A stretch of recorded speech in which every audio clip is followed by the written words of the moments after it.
And welcome back to the International Space Station Flight Control Room. I'm NASA Shaniqua Vereen. I'll take you through to the next phases of the mission. Crew Dragon, Crew 4 and Dragon Freedom are currently in a coast phase, looking for a 5-hour from undock to splashdown time. Freedom completed a nominal depart burn 1 and has departed the approach ellipsoid. Today's phasing will be the shortest we've performed for a Crew Dragon return, with only 2 hours before the crew begins preparations for entry and splashdown.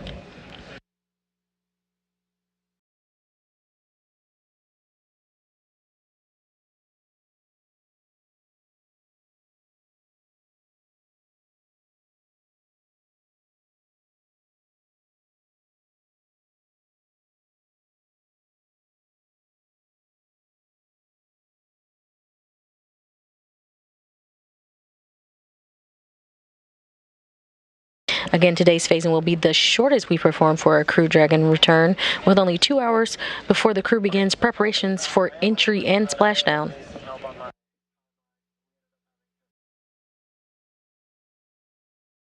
Key timeline milestones. Still waiting Dragon will be prop waste burn, and looking for that to happen around 1:37 p.m. Central Time.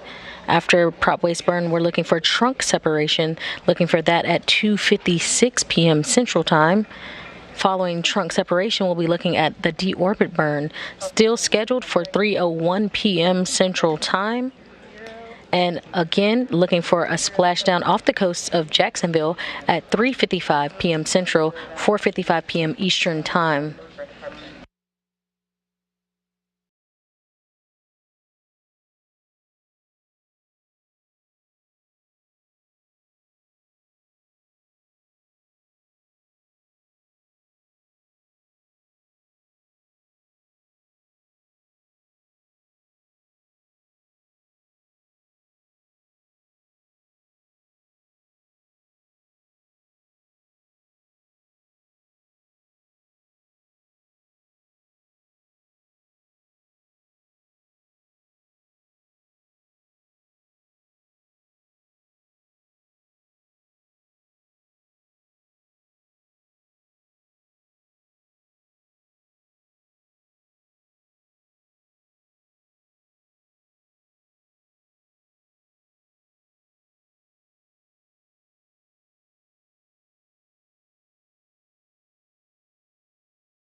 If you're just joining us, welcome back to the International Space Station Flight Control Room. I'm NASA Shaniqua Vereen, and you're watching live mission coverage for the NASA SpaceX Crew 4 mission, returning 4 astronauts home from a 6-month science mission aboard the International Space Station.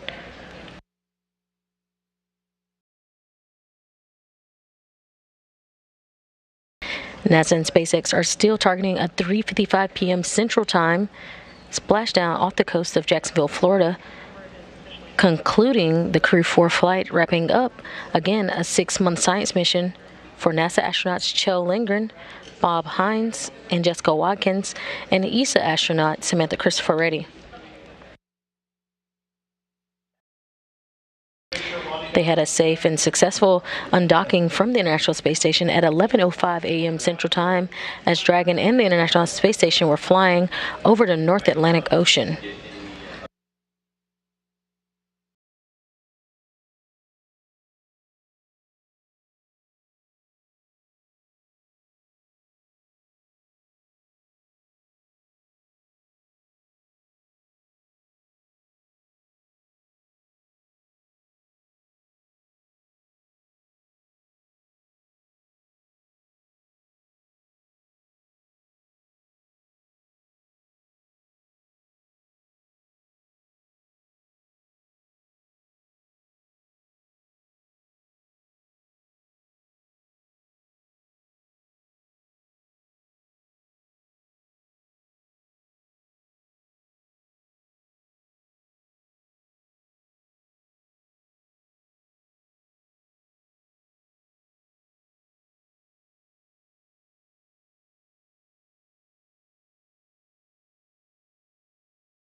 If you're just joining us, you're watching live mission coverage of NASA's SpaceX Crew 4 mission, returning 4 astronauts home after a 6-month stay aboard the International Space Station.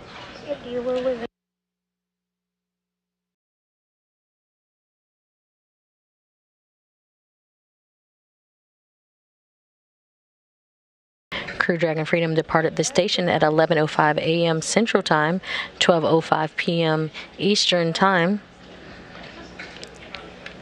Crew Dragon Freedom and the Crew 4 astronauts inside are currently in a coast phase, looking about 2 hours from now to ready themselves for entry operations.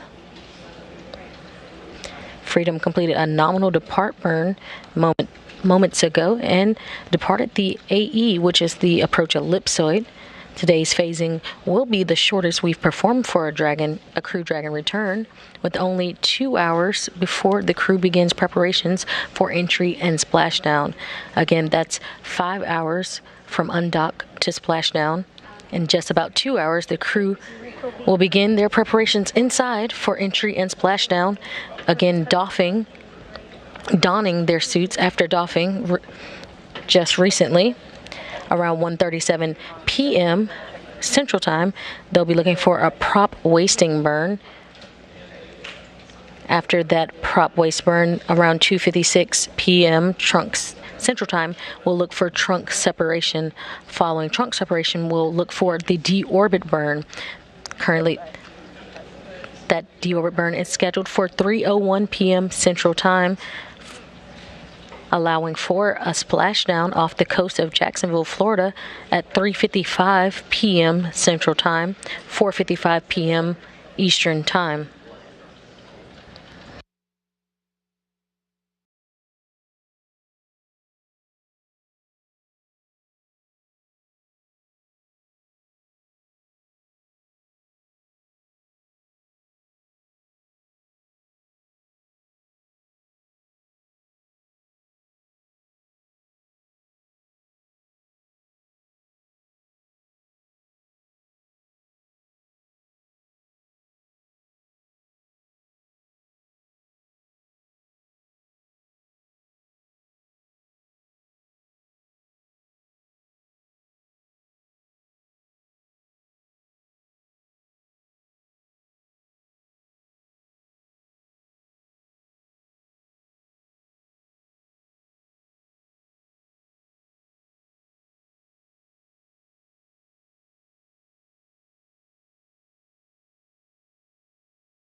If you're just joining us, you're watching live coverage inside the International Space Station Flight Control Room as we continue to monitor as Crew 4 inside Crew Dragon Freedom heads home. We're looking for a splashdown of Crew Dragon Freedom off the coast of Jacksonville, Florida at 3:55 p.m. Central Time.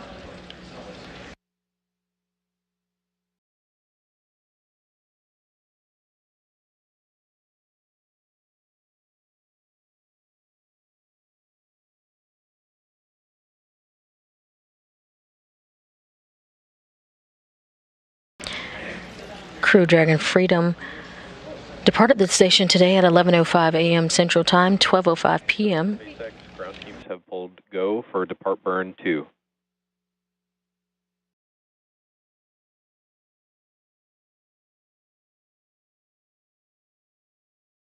Copy, go for depart burn 2. Thank you.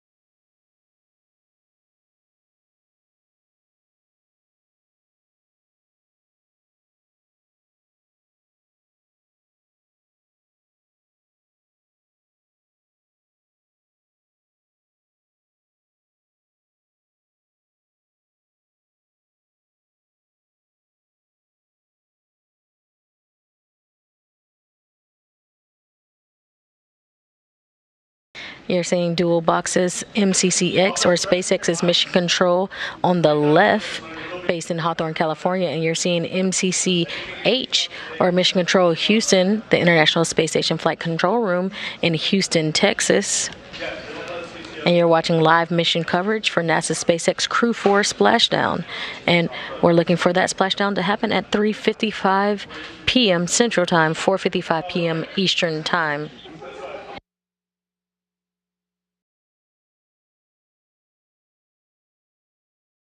We're looking for a depart burn 2 in about 5 minutes from now.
And we're just about 3 minutes away from that depart burn 2.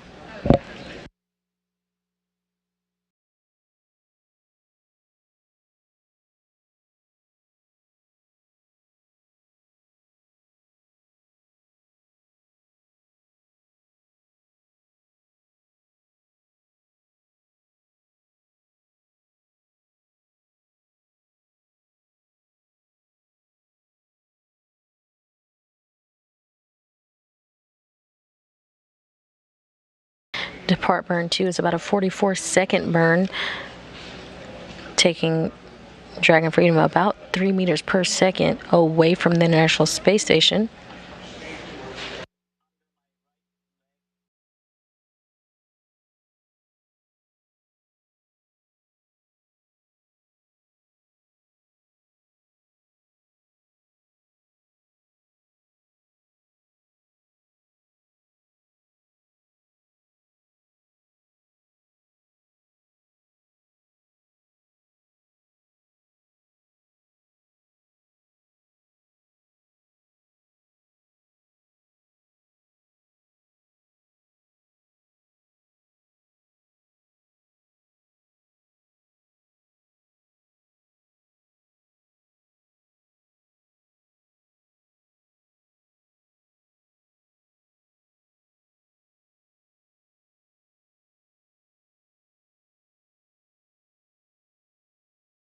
Again, looking for depart burn 2 just 1 minute from now.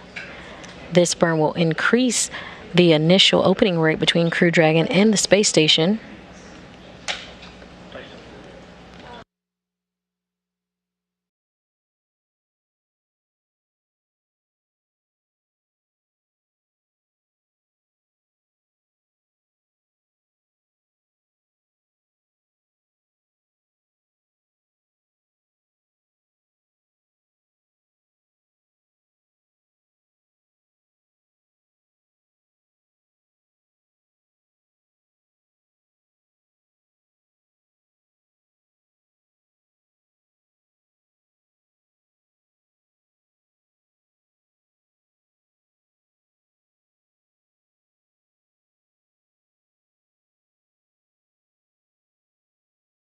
Ten seconds until depart burn 2 begins.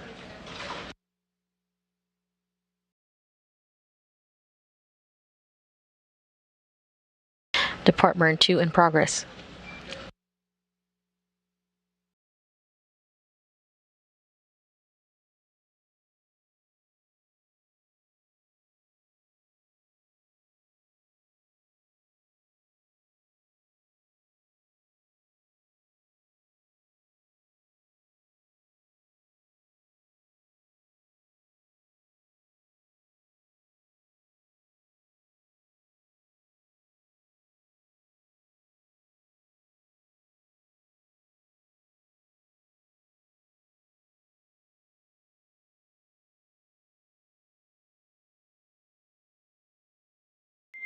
Freedom, SpaceX, depart burn 2 nominal.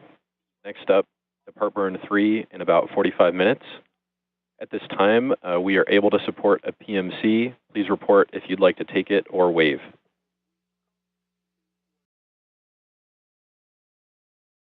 Copy, a good depart burn 2.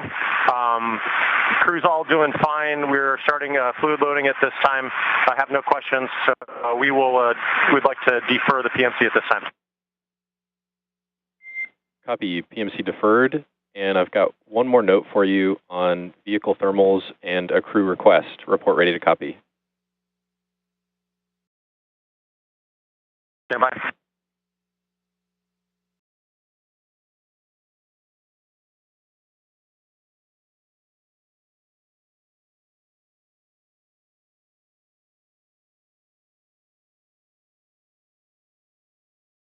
Okay, we're ready to copy.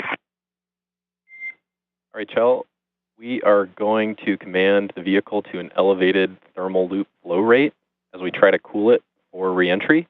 And we do need you to wear hearing protection due to the elevated flow rate.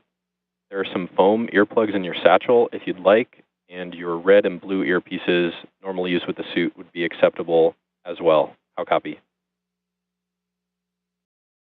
Okay, we copy elevated flow rate for thermal cooling. We need to wear ear protection, foamies, and or our earpiece would work. Appreciate it. Good copy, and we're stepping into those commands imminently. You should notice increased noise in the vehicle. See that.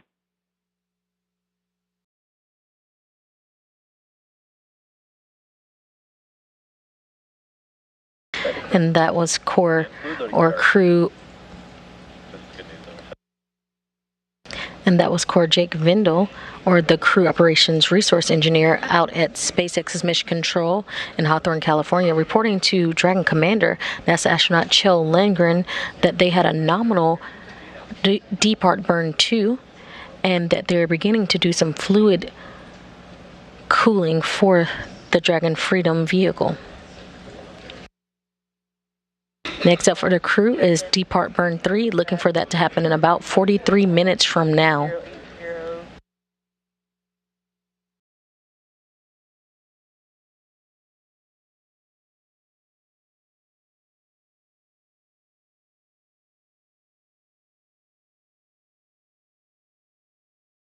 Other key timeline milestones are prop wasting burn, looking for that to happen around 1:37 p.m. Central Time. Looking to follow the prop wasting burn is the trunk separation at 2:56 p.m. Central.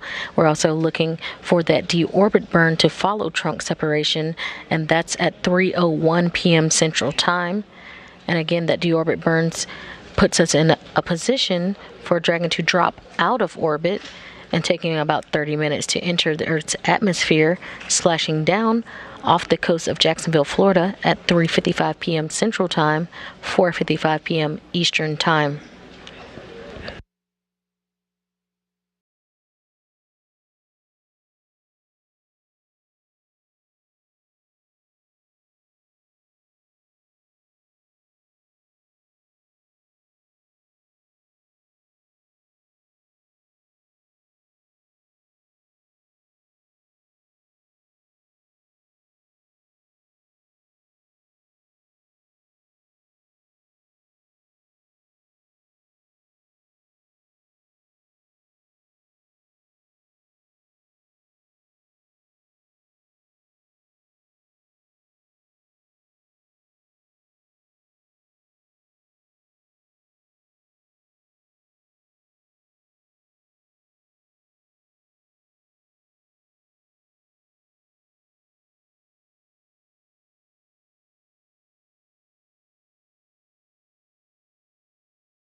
Freedom, SpaceX for camera configuration.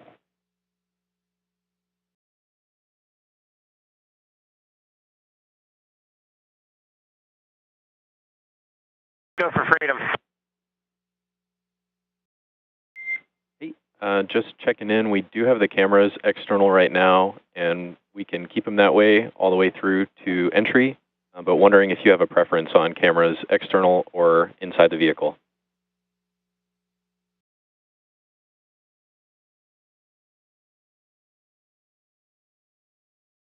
Copies. Thanks for checking in on that. We'd prefer to keep them external until we get back into the suits, and we can give you a call when we're ready to do that. SpaceX copies. No worries at all. Sounds good. Awesome. Thanks a lot.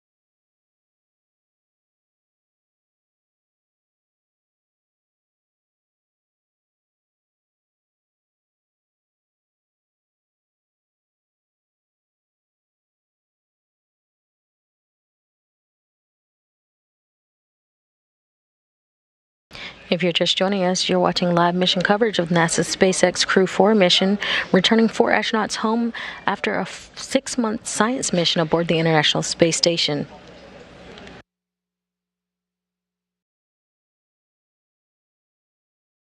The SpaceX Dragon Freedom spacecraft with NASA astronauts Bob Hines, Kjell Lindgren, and Jessica Watkins, as well as ESA astronaut Samantha Cristoforetti, inside, undocked from the space-facing port of the International Space Station's Harmony module at 11:05 a.m. Central Time, 12:05 p.m. Eastern Time, to complete a nearly 6-month science mission aboard the International Space Station. NASA will be continuing to provide live coverage until Freedom splashes down. Looking for a splashdown time for Freedom at 3:55 p.m. Central Time, 4:55 p.m. Eastern Time, off the coast of Jacksonville, Florida.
NASA's SpaceX Crew 4 mission launched on April 27th on a Falcon 9 rocket from the agency's Kennedy Space Center in Florida and docked to the station later that same day.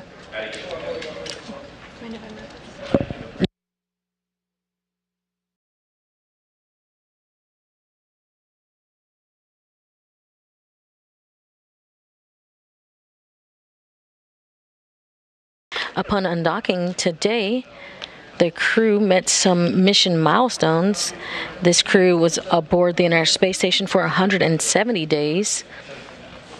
They had 2,720 orbits of the Earth and traveled 72,168,935 statute miles. Kjell Lindgren will have logged 170 days in space over his increment for Expedition 67 and 68. And will have totaled 311 days in space on his 2 flights. Bob Hines has logged 170 days in space over his 2 increments, Expedition 67 and 68, and has totaled 170 days in space as well. Jessica Watkins will have logged has logged 170 days in space over her two increments, Expedition 67 and 68, and has logged a total of 170 days in space on her first space flight. Samantha Cristoforetti has logged 170 days in space over her two increments, Expedition 67 and 68, and has totaled 360 days in space on her two space flights. She is now on record the second longest woman in space, following Peggy Whitson with 665 days in space. So congratulations to Samantha Cristoforetti. The crew saw the arrival of 5 visiting vehicles: one SpaceX cargo Dragon, SpaceX 25, one Russian Progress resupply ship, Progress 81, one SpaceX Crew Dragon, that was Crew 5's Dragon Endurance, one Russian Soyuz, that's MS-22, and one Boeing Starliner during the flight test for the CST-100 Starliner vehicle.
And if you're just joining us, you're watching live mission coverage for NASA's SpaceX Crew 4 mission, returning 4 astronauts home after a 6-month science mission aboard the International Space Station.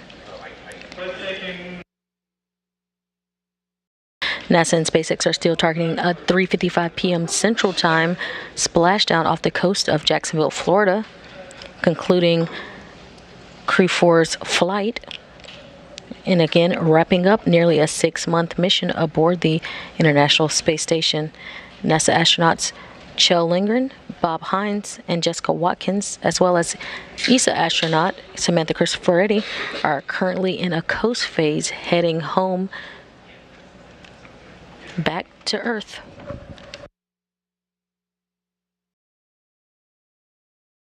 You're currently seeing views inside MCCX on your left. That's SpaceX's Mission Control in Hawthorne, California. And you're seeing MCCH, or Mission Control Houston, inside the International Space Station Flight Control Room. Here things are being controlled by Flight Director Adi Boulos. And you'll hear Capcom, if you hear it all. That's Alex Kanalenkos. Again, we're in a phase of just coasting. The crew will jump into action about 2 hours from now, when they'll start getting ready for entry operations.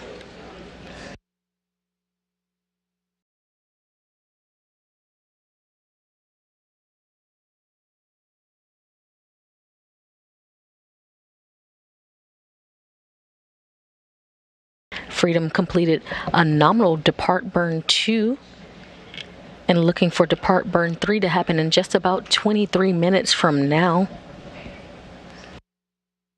Again, today's phasing will be the shortest that has happened for a Crew Dragon return.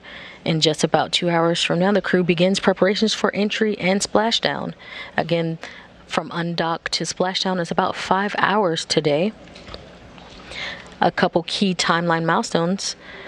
Next up, after the depart burn 3, we'll be looking for a prop wasting burn. That's at 1:37 p.m. Central Time. We're looking for trunk separation to happen around 2:56 p.m. Central. And we have a deorbit burn for Dragon Freedom at 3:01 p.m. Central Time. And again, that has us in a trajectory to drop Dragon out of orbit, taking about 30 minutes to splash down. Looking for splashdown time to be around, looking for 30 minutes to re-enter the Earth's orbit. Looking for a splashdown time around 3:55 p.m. Central Time off the coast of Jacksonville, Florida.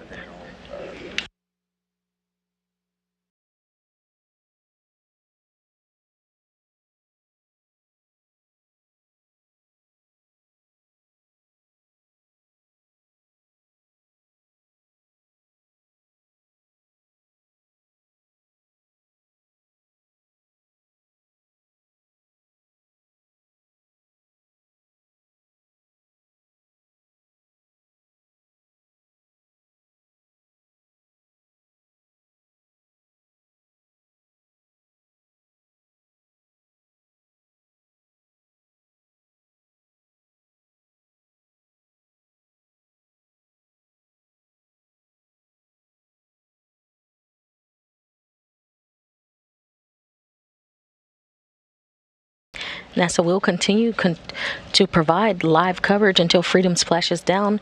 Again, we're looking for a splashdown time of 3:55 p.m. Central Time, 4:55 p.m. Eastern Time off the coast of Jacksonville, Florida.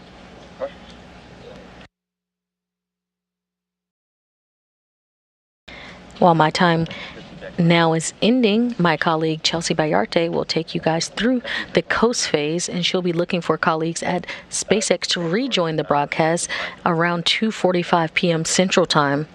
Again, that's in preparation for the deorbit burn at 3:01 p.m. Central Time and a splashdown off the coast of Jacksonville, Florida at 3:55 p.m. Central Time.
Freedom, SpaceX for a few updates.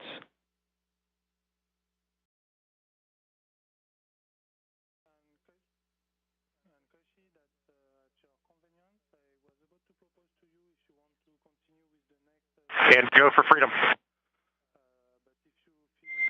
HL, just touching base. We are now less than 3 hours and 30 minutes from splashdown in Jacksonville. No update on weather and ship status. Everything's still looking great. Next proximal events are suit donning in just under 10 minutes, or at your leisure if you're ready now, and depart burn 3 in just under 20 minutes.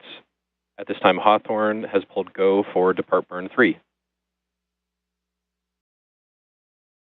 Copy, go for depart burn 3, and copy that we are 3:30 from splashdown.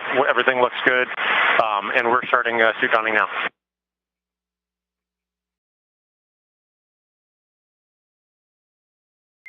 Good read.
Good afternoon. This is Mission Control Houston. This is Chelsea Bayarte with you here, taking over for my colleague Shaniqua Vereen. We are in continuous coverage of NASA's SpaceX Crew 4 journey back to Earth. Right now, you just heard some chatter between the crew and SpaceX Mission Control out in Hawthorne. Kjell Lindgren noting that they're going to get their spacesuits back on. They're going to don them. Earlier in the mission, they doffed their spacesuits or took them off just to get a little bit more comfortable during their coast phase. And now we're getting ready for departure burn number 3. It's the fourth in a series of departure burns, and we're expecting that in about 12 minutes from now.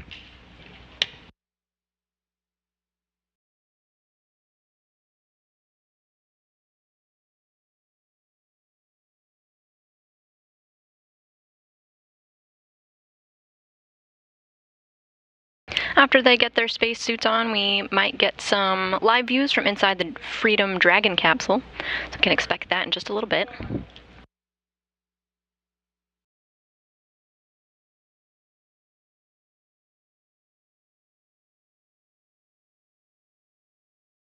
As my colleague noted, you are watching 4 astronauts on their way back to Earth. We've got NASA astronauts Bob Hines, Kjell Lindgren, Jessica Watkins, and the European Space Agency's astronaut Samantha Cristoforetti. They've completed their science mission in microgravity aboard the International Space Station, and right now they're aboard a SpaceX Dragon capsule that they call Freedom. It's traveling back to Earth. They're expected to splash down off the coast of Jacksonville, Florida, into the Atlantic Ocean at 3:55 p.m. Central Time, 4:55 Eastern.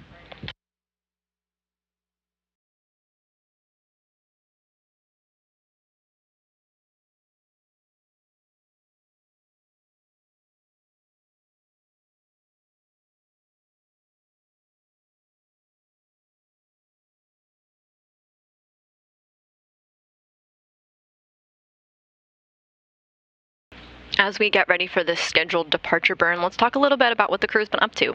This past week and a half, they are doing what's known as a direct handover, which started when Crew 5 arrived at the space station on October 6th. Crew 4, who we're talking about today, spent their last week aboard the orbiting lab working with the new crew, introducing the first-time flyers to the space station, and handing over any maintenance tasks and scientific experiments that they've been working on. They also spent the past week preparing their ride home, completing inspections, packing cargo, and ensuring that they're ready for the ride home.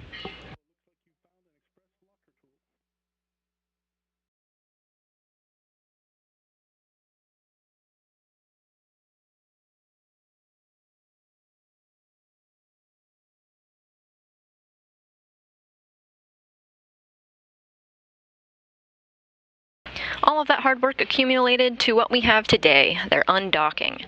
The crew undocked at 11:05 a.m. Central Time while flying over the Atlantic Ocean, comfortably in the middle of their undocking window. The Dragon vehicle performed a number of departure burns to distance itself from the space station, and some more to safely move it out of the approach ellipsoid, which is an imaginary 3D safety marker around the space station.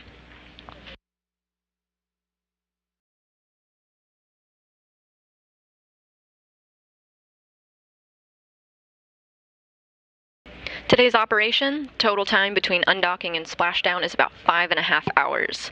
This is a relatively short journey home, and the crew had some opportunities to come home earlier this week, but bad weather at the splashdown sites kept them aboard the space station just a little while longer.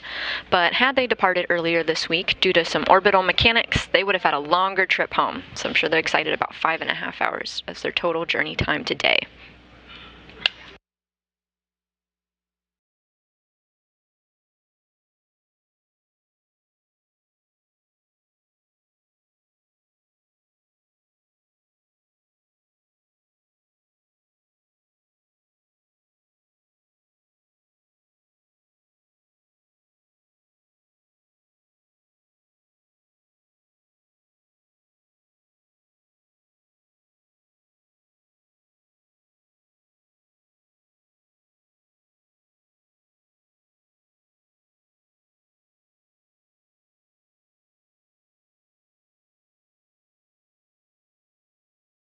We're expected to hit a number of milestones during my time here in Mission Control. Of course, the next one coming up is the departure burn number 3 in a little less than 9 minutes. Shortly after that, we expect a prop wasting burn, getting rid of some extra propellant, and we're going to talk a little bit more about that pretty soon. And then we're going to get ready for claw separation, which is when our SpaceX colleagues and our NASA counterpart Sandra Jones are going to take over with continuous coverage live from SpaceX Mission Control in Hawthorne.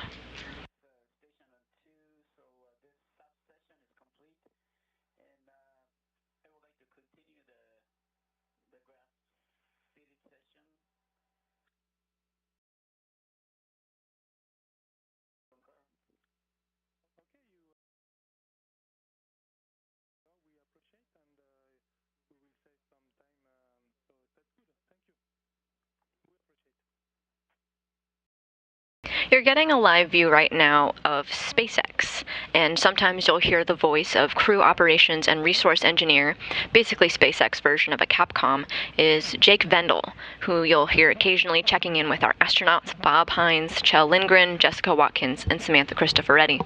You're getting a live view of their control room now.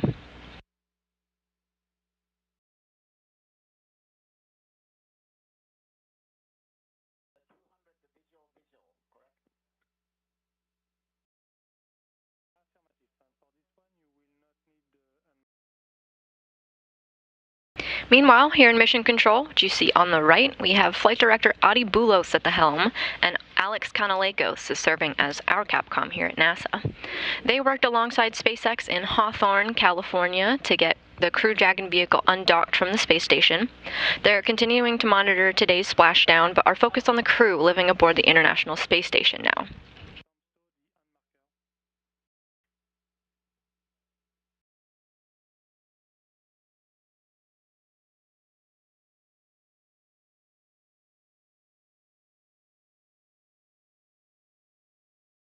Among the people that they're focused on keeping safe and healthy is some new members to the International Space Station, just launched on October 5th.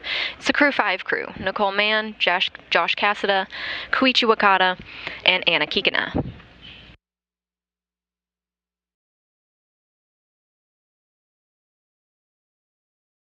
This is the first space flight for Mann and Cassada.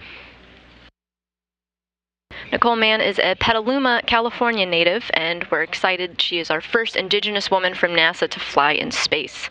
She's a colonel in the U.S. Marine Corps.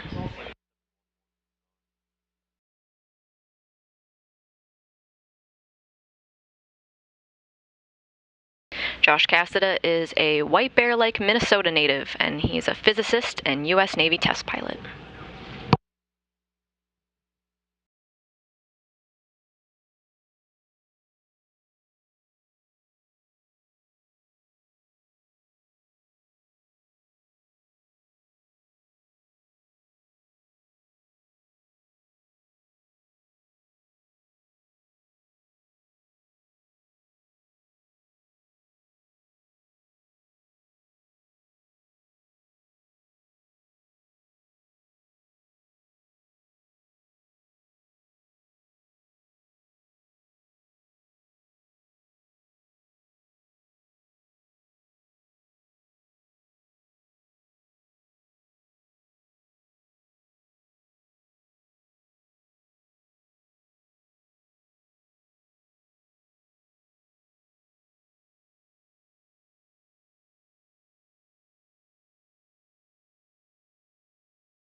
We're now inside 5 minutes until the departure burn number 3 is expected from the Crew Dragon spacecraft. The crew undocked at 11:05 a.m. Central. It's been about an hour and 35 minutes since their undocking. Today's total journey is expected for about 5.5 hours.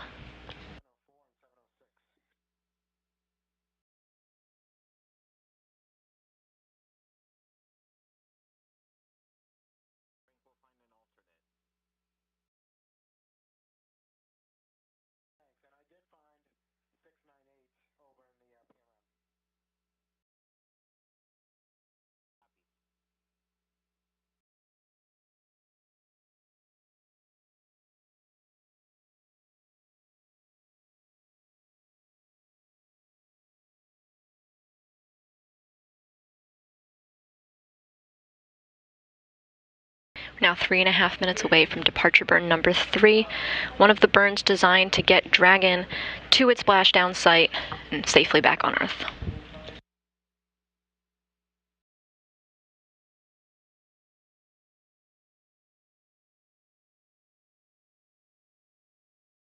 Upon splashdown, our astronauts Kjell Lindgren, Bob Hines, Jessica Watkins, and Samantha Cristoforetti will have spent a total of 170 days in space over their increments, Expedition 67 and 68.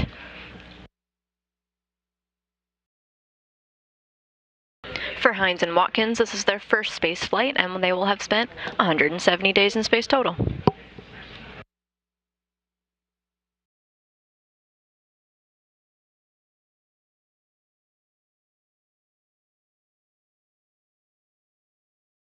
However, it's certainly not the first spaceflight for Samantha Cristoforetti, our European Space Agency astronaut.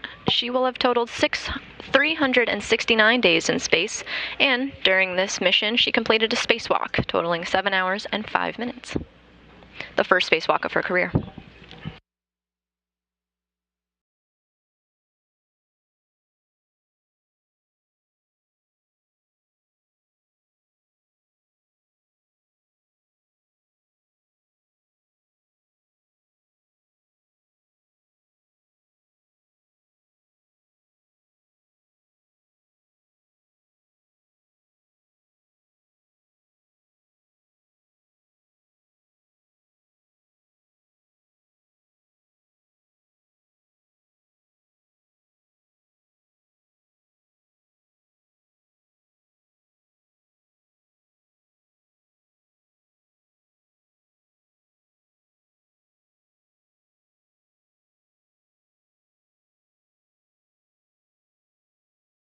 We're now a minute and a half away from departure burn number 3, the final of a series of 4 departure burns. But this is not the last burn of our mission today. Shortly after, we'll experience the prop wasting burn, and then finally the deorbit burn to get our astronauts back home.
Departure burn number 3 has started. This is an autonomous firing of the Draco thrusters on the Crew Dragon spacecraft. The crew is awake and monitoring. They were not the ones that sent the command, but are monitoring in the unlikely event that they need to take over. They're awake and they are donning their spacesuits.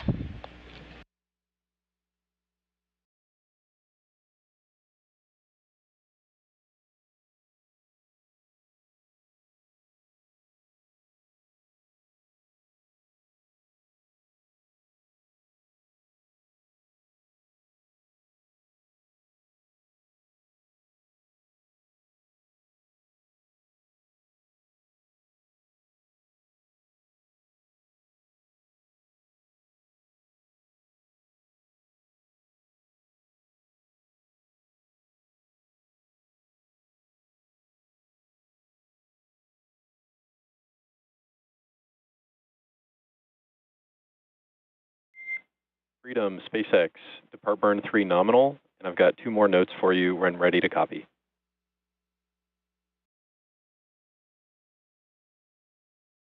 Okay, Freedom copies nominal depart 3 burn, and we're ready to copy.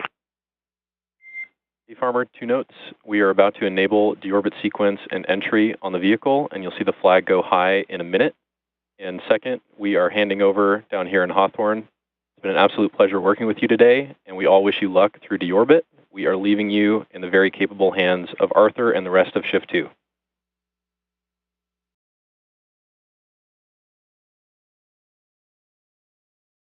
Hey, Freedom copies the deorbit sequence flag being enabled. It's been great working with you throughout the entire mission. We appreciate all the work you put into it.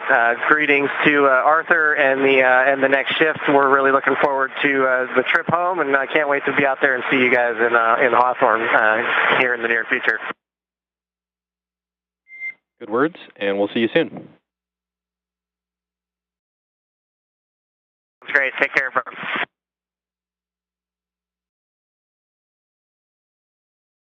And with that, departure burn number 3 is complete, having fired for just slightly over a minute. And the version of the Capcom over at SpaceX, the core, Jake Vendel, communicated with the crew who is aboard the Crew Dragon spacecraft that it was a good nominal burn. The crew relayed that they copied and everything is normal from their point of view. They also noted that SpaceX is undergoing a staffing handover, so rather than the voice of Jake Vendel, you'll now hear the voice of his counterpart.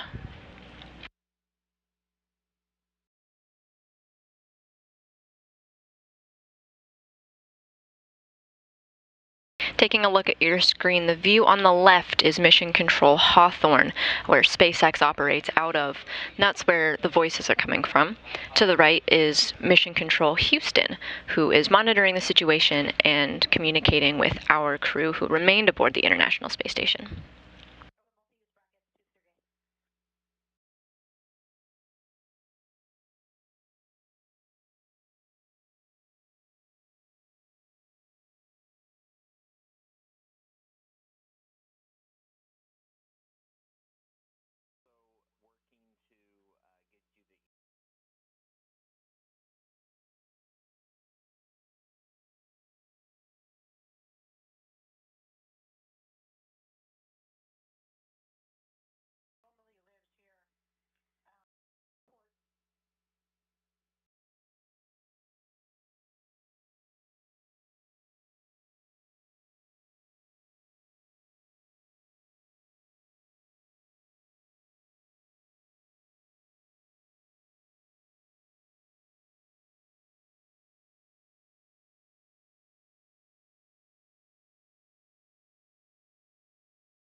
Coming up next, SpaceX may work with the crew on some checks on the spacecraft and leak checks on the spacesuits that they're now wearing.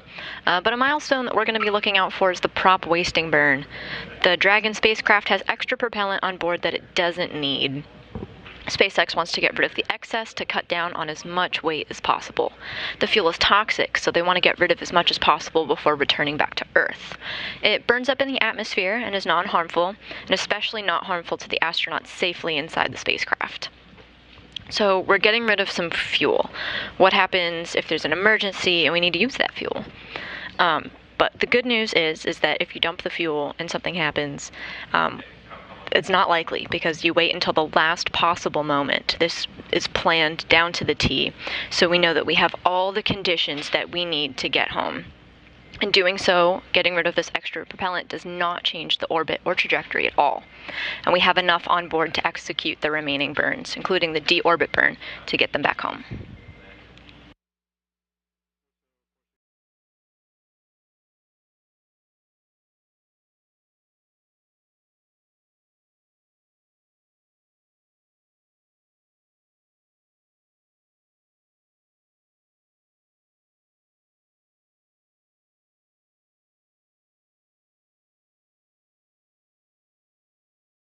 We're now just under 3 hours until Crew 4 splashes down off the coast of Jacksonville, Florida.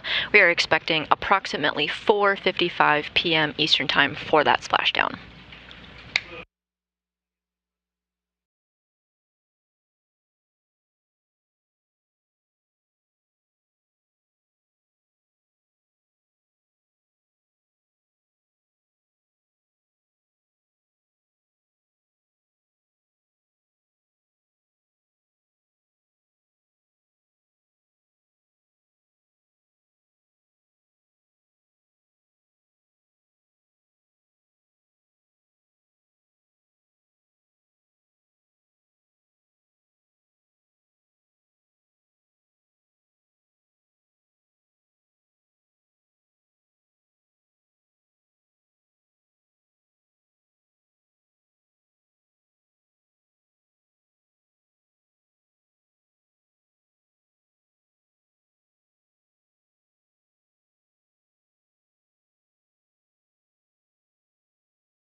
So we just talked about our upcoming milestone, the prop wasting burn, again, getting rid of excess propellant, reducing the weight overall of the Crew Dragon spacecraft.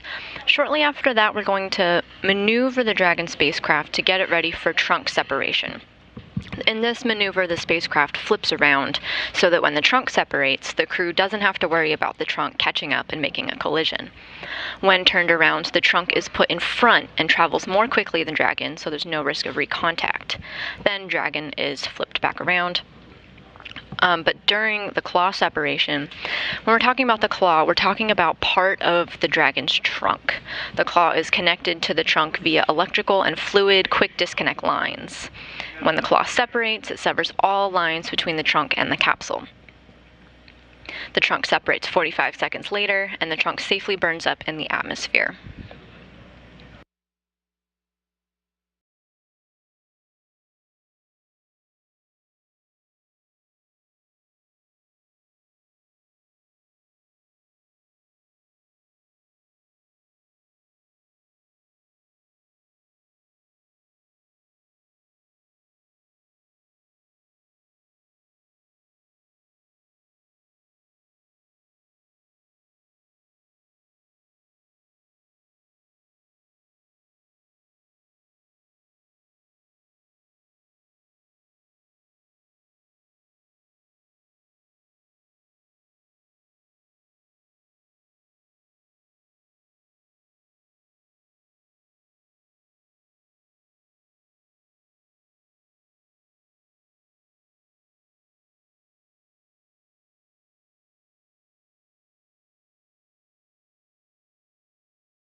So our series of departure burns are now behind us, having been completed successfully. We talked a little bit about the propellant wasting burn and how the Dragon is going to flip around for a claw separation and trunk separation. And then after that, we've got one of our biggest milestones of the day, the de-orbit burn at 3:01 p.m. Central. It's a 16-minute, 40-second burn. It's a braking maneuver that will slow Dragon down by 116 meters per second, allowing it to drop out of orbit and for re-entry back into Earth's atmosphere. 20 minutes after the burn, Dragon's nose cone will close. The heat shield will be pointed in the direction of travel to repel heat during re-entry.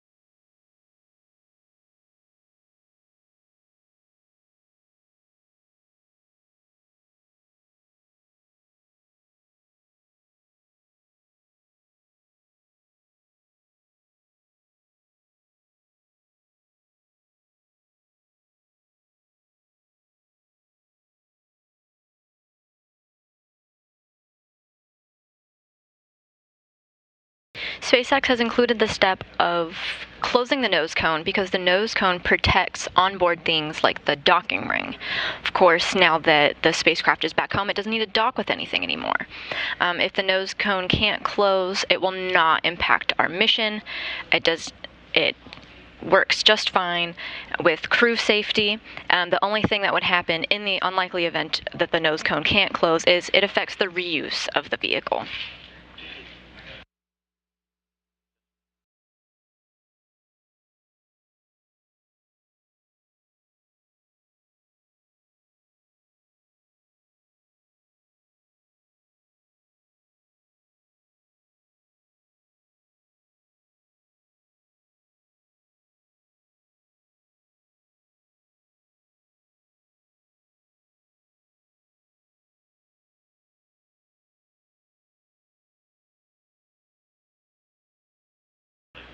We have about 2 hours and 45 minutes until our crew is expected to splash down off the coast of Jacksonville, Florida, returning home after their nearly 6-month mission. In the meantime, if you have any questions about this operation, be sure to head over to Twitter and submit your question using hashtag AskNASA, and we may be able to answer it live on air. Again, the hashtag is AskNASA on Twitter for your questions.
Over the course of their nearly 6-month mission, the crew saw the arrival of 5 visiting vehicles.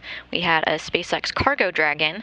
Remember that they're inside a Crew Dragon spacecraft now.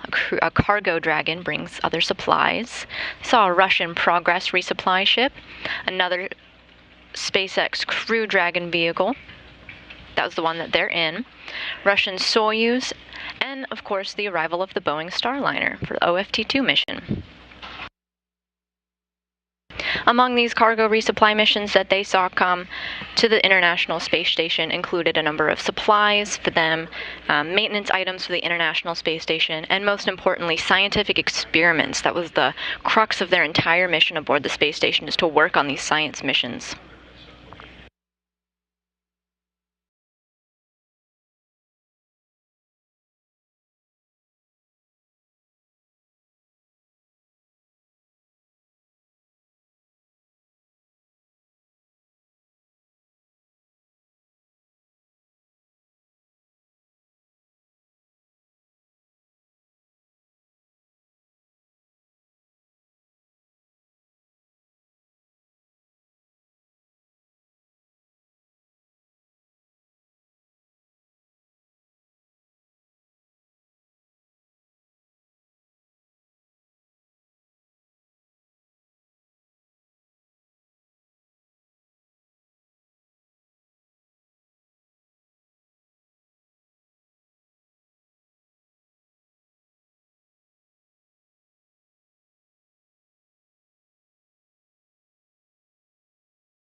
Crew 4 worked on a number of scientific experiments that they received from these cargo resupply missions.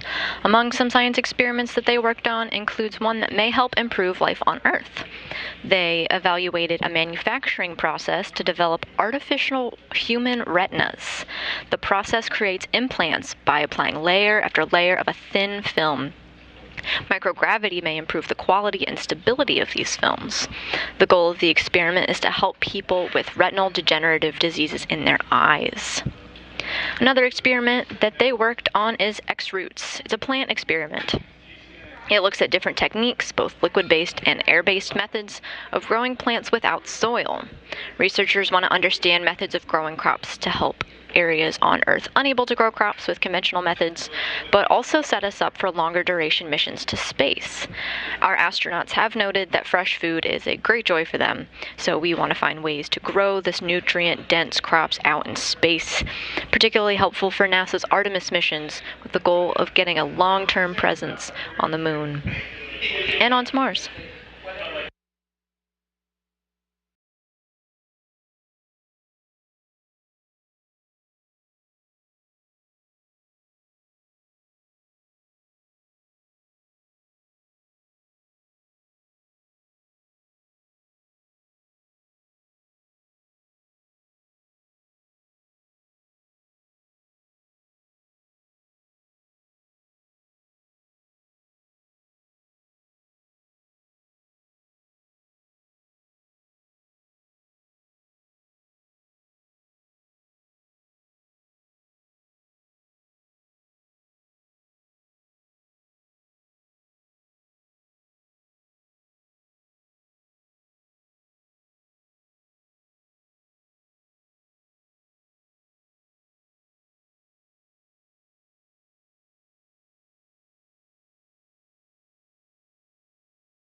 If you're just joining us, 4 astronauts are making their way home from the International Space Station and are inside the Crew Dragon spacecraft they've named Freedom. They're expecting to make a water landing, and we just heard from our weather teams, which Mission Control Houston and Hawthorne are monitoring the weather very closely, and they've reported perfect weather over the splashdown site of Jacksonville, Florida, just off the coast, with very modest waves.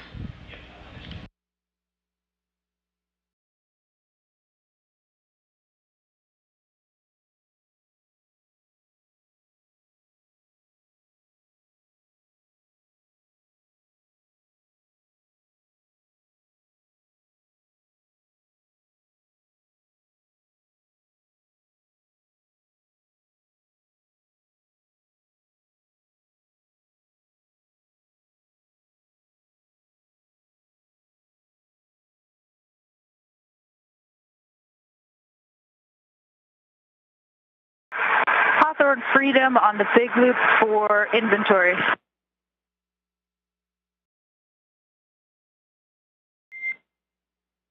SpaceX is ready for inventory.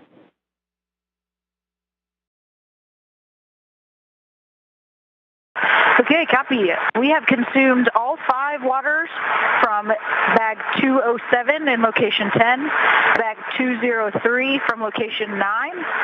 We also consumed the remaining water from 204, the single bottle remaining, and 2 bottles from 202, both in location 9. And then finally 2 bottles from 206 in location 10. How copy so far? We copy all 5 waters from 207 and all waters from 203, 1 from 204 that is now empty, 2 bottles from 202, and 2 from 206. That's a good readback. And then we also partially consumed meals from bag 315 in location 12 and 307 from location 11. All right, we copy all, partially consumed from 315 and 307. Good readback.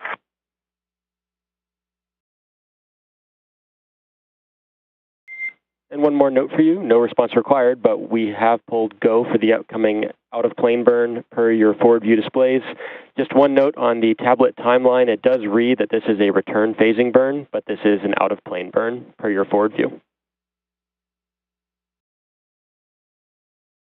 Okay, copy. We have an upcoming go for the upcoming out of phase burn.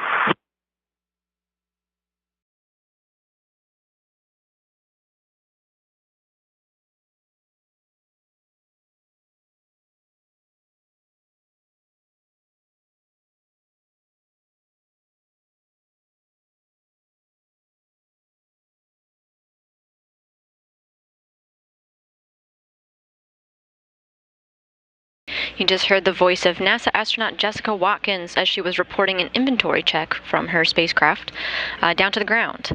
This inventory check is one of their checklist items that they have to complete before they get to the ground. And Freedom, we have you loud and clear from the suit. How me? Clear, thanks. Good to hear from you, Kjell. Hear you, Arthur.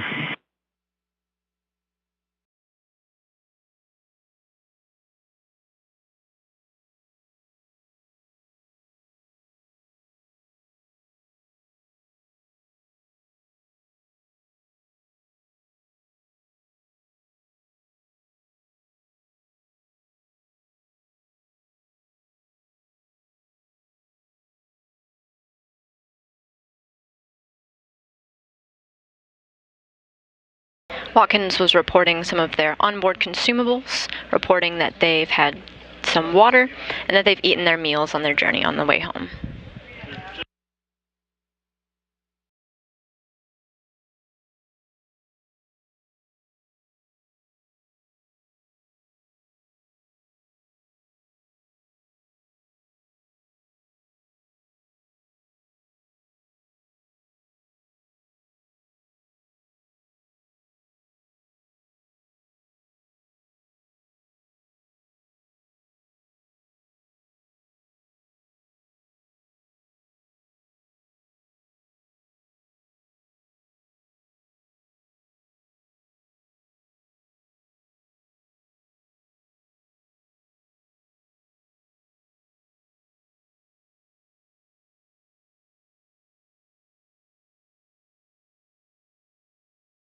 We're just over 10 minutes away from the prop wasting burn.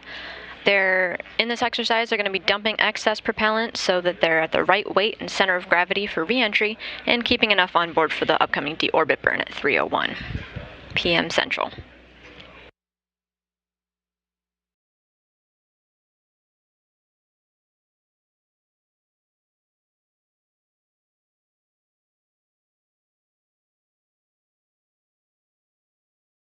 We're now just under 2 hours and 30 minutes until Crew 4 is expected to splash down off the coast of Jacksonville, Florida.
Thank you to everybody who's been sending in their hashtag Ask NASA questions.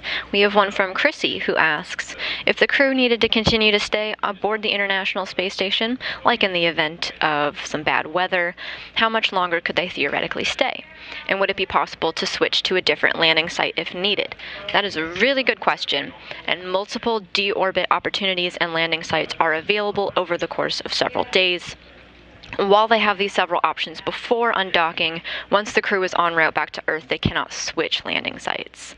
The only time there would be a mandatory departure date would have to do with the lifetime of their SpaceX Dragon's vehicle. It's based on the lifetime, but that lifetime is built in with over a month of margin. Thank you for your question, Chrissy.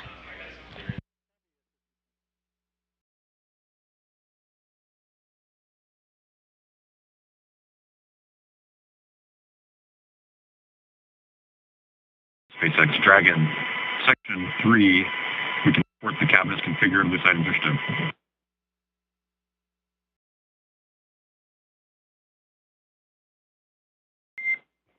SpaceX copies Freedom for Section 3 of 4.700.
And we're just about 2 minutes away from the start of the propellant wasting burn.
Freedom for your prep.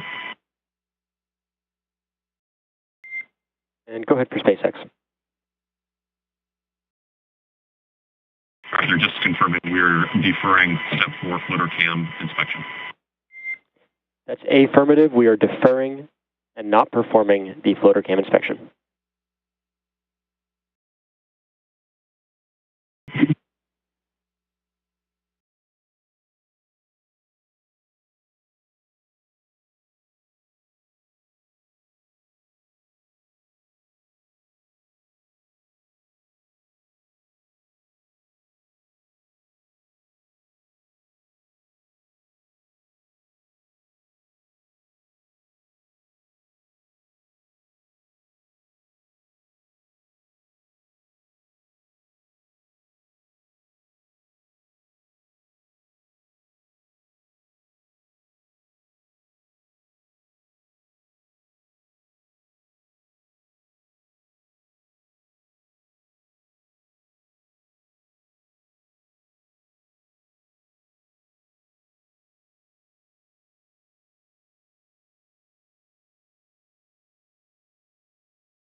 The propellant wasting burn has begun.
We're in the middle of a propellant wasting burn, an effort to get rid of the excess propellant aboard the Crew Dragon spacecraft to reduce weight. The burn began slightly after 1:37 p.m. Central and is about over halfway done.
Freedom, SpaceX, burn complete, performance nominal.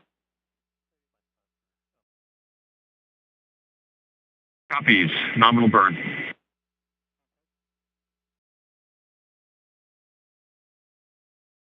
And at 1:44 p.m., the prop wasting burn is complete.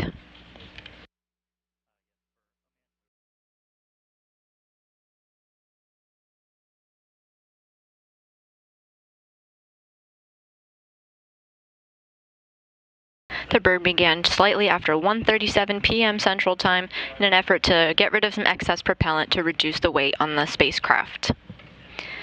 Dragon has communicated with the crew that the burn is complete and nominal.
Freedom. Per Section 5 comm checks of the audio configuration procedure 4.010, we have successful intercom checks.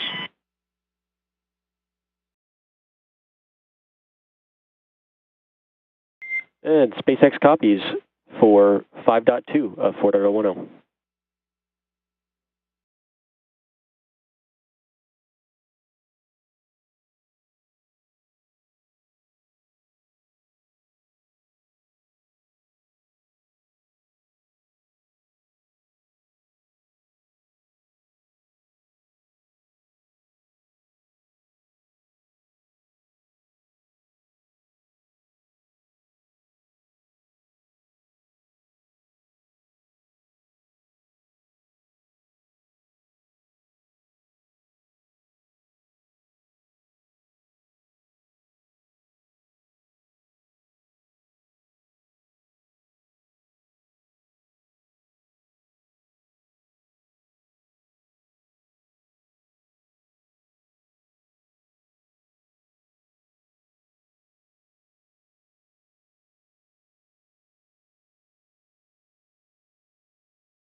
Freedom, complete with 4.010 suit donning and audio config.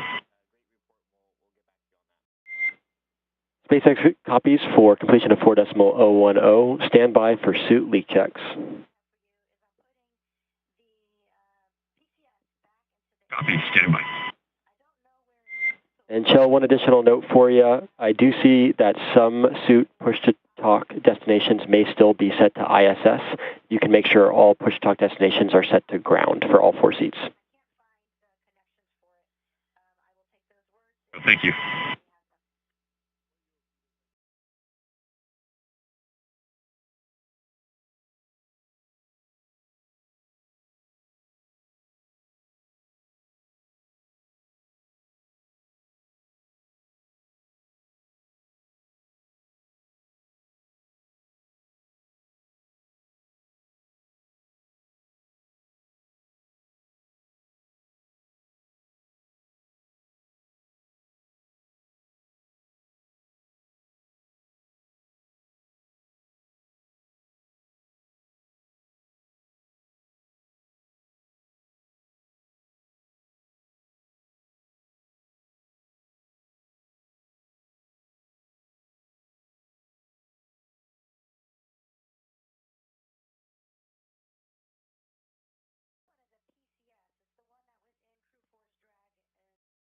Freedom, SpaceX for suit leak checks.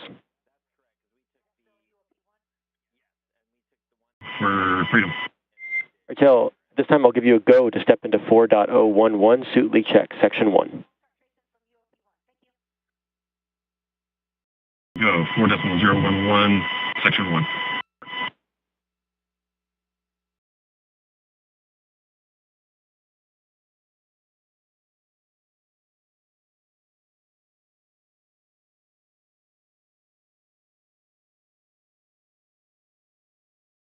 You just heard the voice of NASA astronaut Kjell Lindgren completing some leak checks on their spacesuits, one of the checklist items that they have on their to-do list before the departure burn. Excuse me, the deorbit burn. SpaceX Freedom, we are ready to pressurize.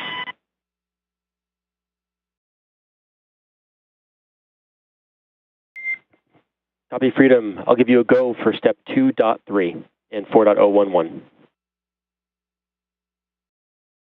2.3.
You take a look at your screen, you're getting a live view of Mission Control Houston. Here in Mission Control, Flight Director Adi Boulos is overseeing the splashdown of Crew 4 crew, while much of his focus remains focused on the people who remained aboard the International Space Station. To his right, Capcom Alex Kanalakos is communicating to the people aboard the orbiting lab. You can see them on your screen now.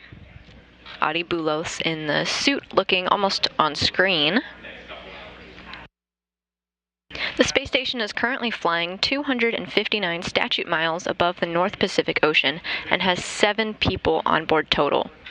You can take a look at the location of the International Space Station on your screen. The people on board that we have now from NASA, we have Frank Rubio, Nicole Mann, Josh Cassada, and over from JAXA, we have Koichi Wakata from Japan, who's on board, as well as 3 cosmonauts, Sergei Prokopyev, Dmitry Petelin, and Anna Kikina. Kikina, Mann, Cassada, and Wakata launched on on October 5th from NASA's Kennedy Space Center as part of the Crew 5 mission. They just completed a week and a half long handover with Crew 5, who is on their way home now. Crew 4 is nearing the end of their workday, having spent today getting Crew 5 ready for their departure, and are continuing to work on scientific experiments before they go to bed.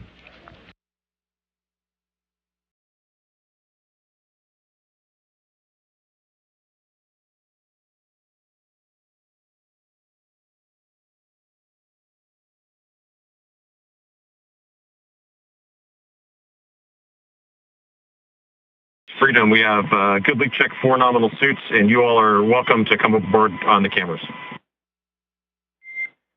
SpaceX copies and concurs. We'll be coming back on board, and I'll let you know when cameras are internal. Copies.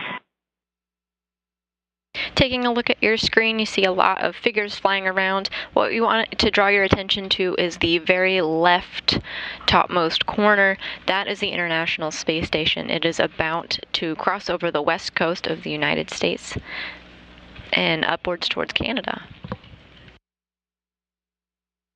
You just heard the voice of NASA astronaut Kjell Lindgren as he's aboard his SpaceX spacecraft on his way back home from Earth, reporting that their spacesuits are on and they have completed a successful leak check and everything is going according to plan.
If you're just joining us, 4 astronauts are making their way back home to Earth after spending almost 6 months aboard the International Space Station. We're counting down to a splashdown at 3:55 p.m. Central, 4:55 p.m. Eastern in just less than 2 hours. Some milestones have occurred since they undocked from the International Space Station. They underwent a series of departure burns, all performing nominally. Following the final departure burn, they went on to the propellant wasting burn to get rid of some excess fuel on board.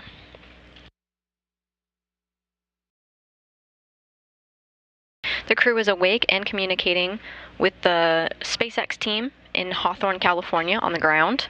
You may hear their voices pop up occasionally.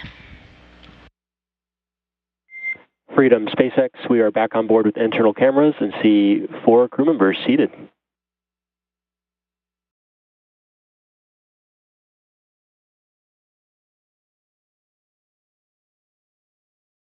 Glad to have you aboard.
We're in a brief but expected handover period between our satellites. Earlier, a moment ago, you just heard NASA astronaut Kjell Lindgren communicate that we may get some views of all 4 astronauts inside their capsule coming up. But until then, I wanted to take some Ask NASA questions. Again, if you have any, please submit them on Twitter using hashtag AskNASA.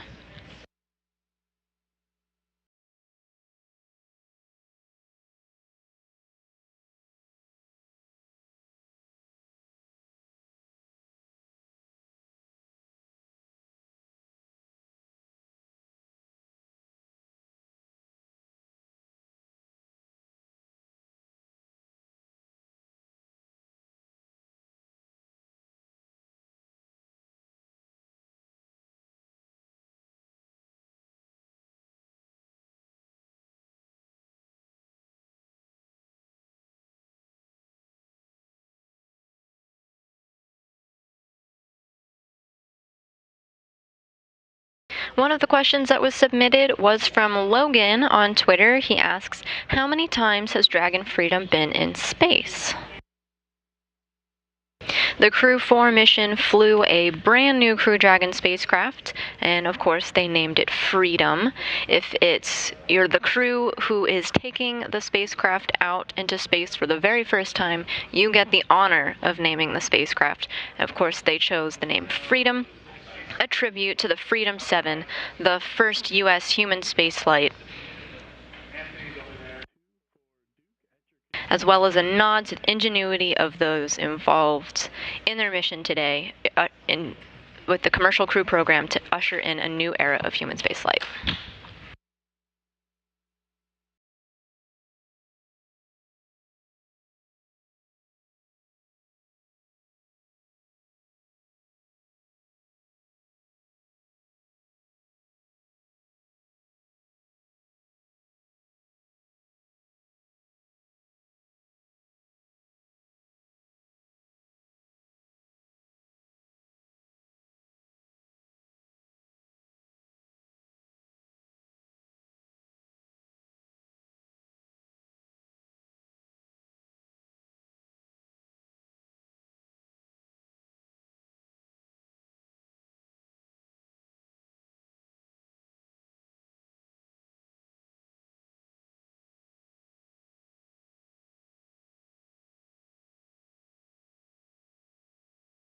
You're listening to live continuous coverage here in Mission Control Houston. Got a couple of more milestones coming up before our crew splashes down off the coast of Jacksonville, Florida at 3:55, again in about an hour and 50 minutes from now. We're here with continuous coverage in Mission Control, but shortly we'll be joined with my NASA colleague Sandra Jones, as well as her SpaceX counterpart, to walk you through a couple more milestones about to occur, including claw separation and trunk separation. We talked a little bit about how the Dragon spacecraft... For deorbit burn briefing.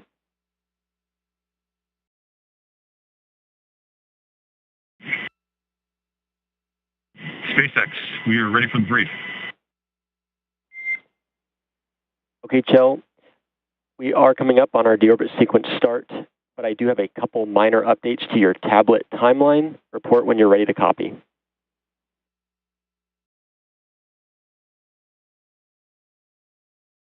Copy.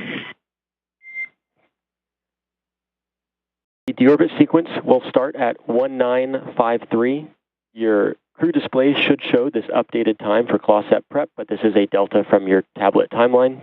Additionally, we are planning for a reentry blackout LOS at 2042 and a blackout AOS at 2049.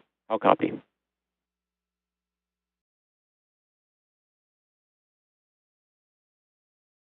Copy. There are deltas to our timeline, should be reflected on the displays. Deorbit burn, the claw set prep will start at 1953. We can expect LOS at 2042, AOS at 2049. That's a good readback, Kjell. Not tracking any other updates to your timeline. Everything else is looking good, and we are still looking good for weather at our primary splashdown site of Jacksonville.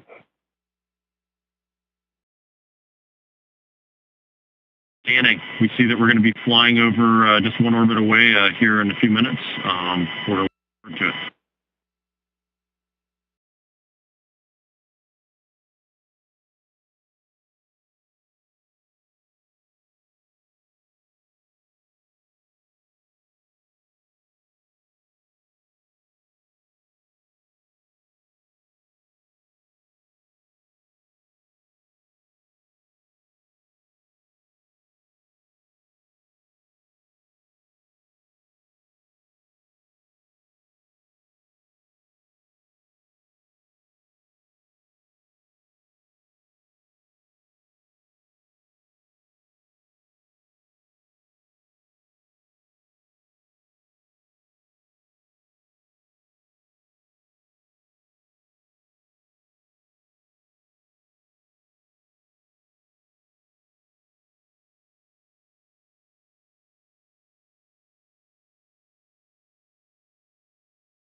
A moment ago, you just heard the SpaceX Corps talking to Kjell Lindgren, NASA astronaut, who was talking from SpaceX headquarters in Hawthorne.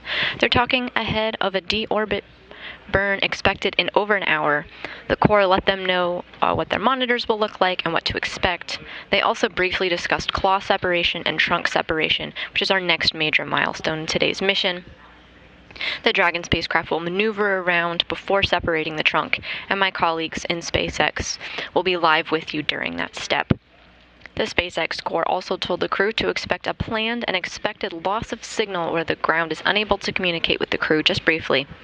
And they said that weather is remaining to look favorable at the splashdown site off the coast of Jacksonville, Florida.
You're getting a live view of Mission Control in Houston, where the teams led by Flight Director Adi Boulos are in the room monitoring the splashdown of Crew 4.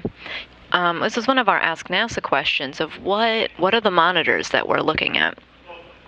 To the left, you're looking at a live view of the International Space Station. No astronauts are visible on the screen at the moment. They are getting ready to enter a sleep period. They're kind of nearing the end of their workday.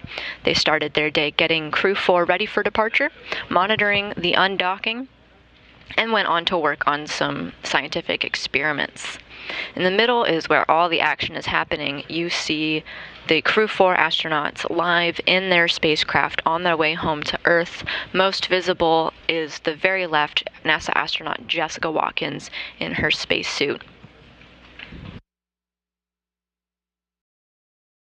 Coming up in about a half hour, we'll have more views of the astronauts in their spacecraft Freedom. And you'll continue to hear some chatter as they talk to the ground as they get ready for their upcoming milestones.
We have a hashtag Ask NASA question here on Twitter that ties perfectly into the conversation that just happened here in Mission Control Houston.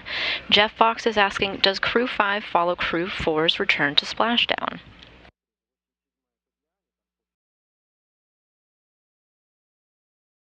Flight Director Adi Boulos is working with the team, and capsule communicator Alex Kanalakos just conveyed to the crew, still aboard the International Space Station, that NASA TV is available for them to watch, and they can follow along with their friends as they make their way back to Earth.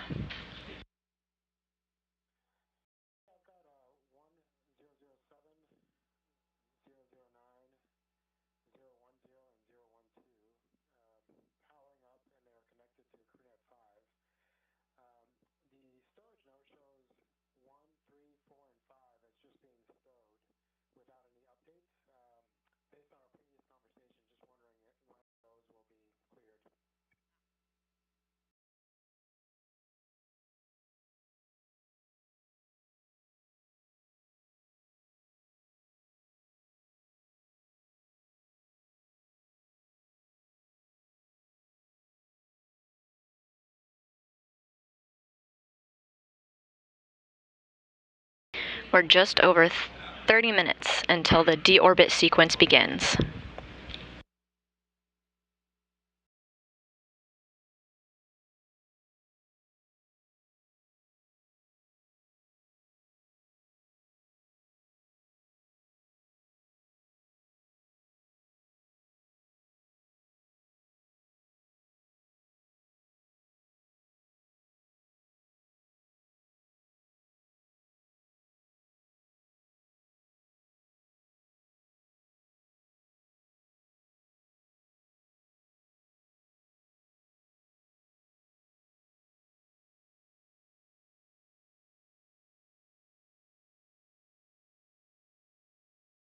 We are 40 minutes away from the deorbit burn, and there is about an hour and a half left until Crew 4 makes their way back to Earth, splashing down off the coast of Jacksonville, Florida.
You heard some chatter earlier between the crew making their way back to Earth and SpaceX in Hawthorne Mission Control. The crew had completed their final suit leak checks, part of their checklist items before returning back to Earth, as well as completing an inventory check. The Crew Dragon spacecraft itself completed a propellant wasting burn that performed successfully, and weather remains good for splashdown. Or just under an hour and a half until they're home.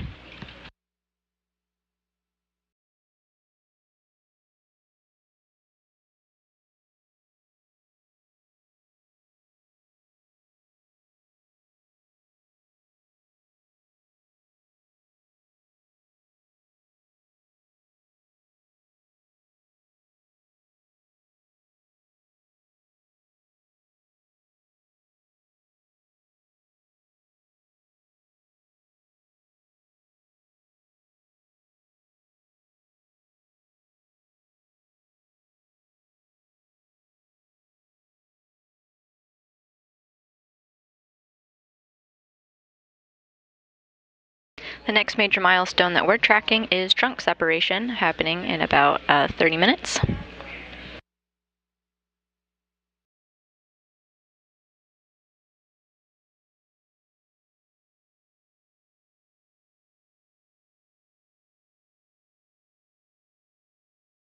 Once the claw separates, all ties between the trunk and the capsule are severed, and the trunk takes about 45 seconds to separate, and then the trunk safely burns up into the atmosphere harmlessly.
Freedom, SpaceX. SpaceX is go for deorbit entry and landing.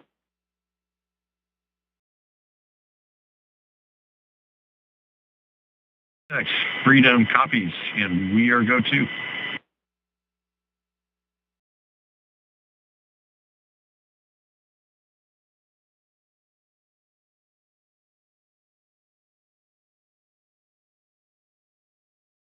NASA astronaut Kjell Lindgren just communicated with the ground that they are a go for the deorbit burn. It's not expected for another 30 minutes.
The Dragon spacecraft has 16 thrusters in total. The forward bulkhead thrusters are the ones used for the deorbit burn.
We got a great question from Haley on Twitter, who used hashtag AskNASA, asking if today's re-entry of the Crew 4 into the atmosphere will be visible from Georgia.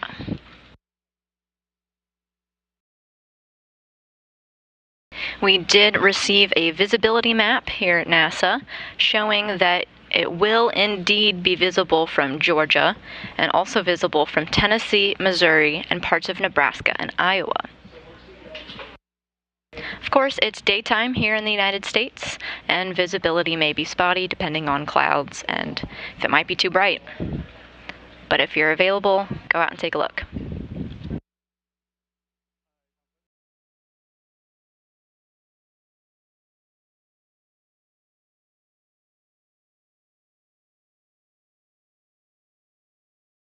Of course, if you get a photo of our astronauts making their way back to Earth from your hometown, be sure to send it to us on social media. We'd love to see it.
For those following along with us, we are live in Mission Control Houston following NASA's SpaceX Crew 4's journey back to Earth after they completed a nearly 6-month science mission aboard the International Space Station. Their splashdown is scheduled for an hour and 15 minutes from now. They're going to experience the deorbit burn in just over 20 minutes.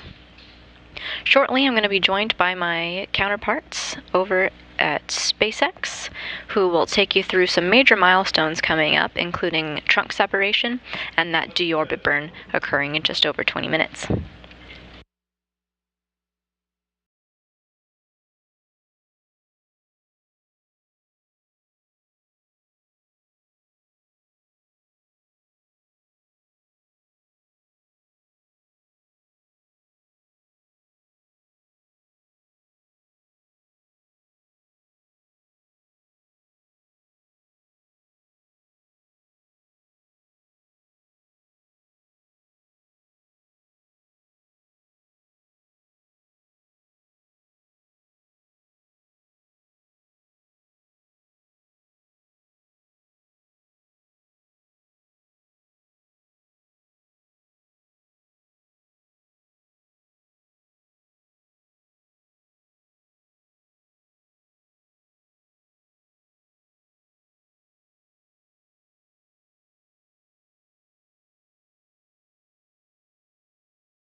Today began with Crew 5 undocking at 11:05 a.m. Central Time as the International Space Station was flying over the Atlantic Ocean.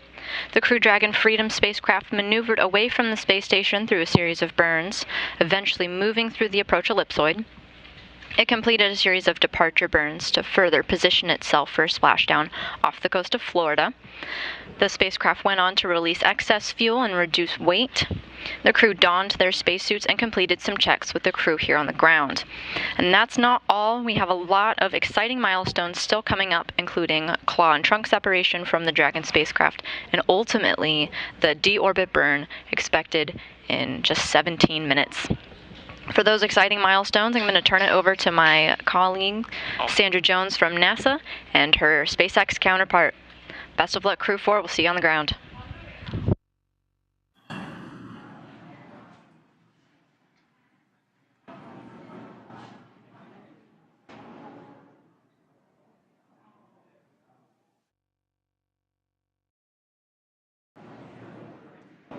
You're watching live coverage of the NASA SpaceX Crew 4 mission as they return back to planet Earth.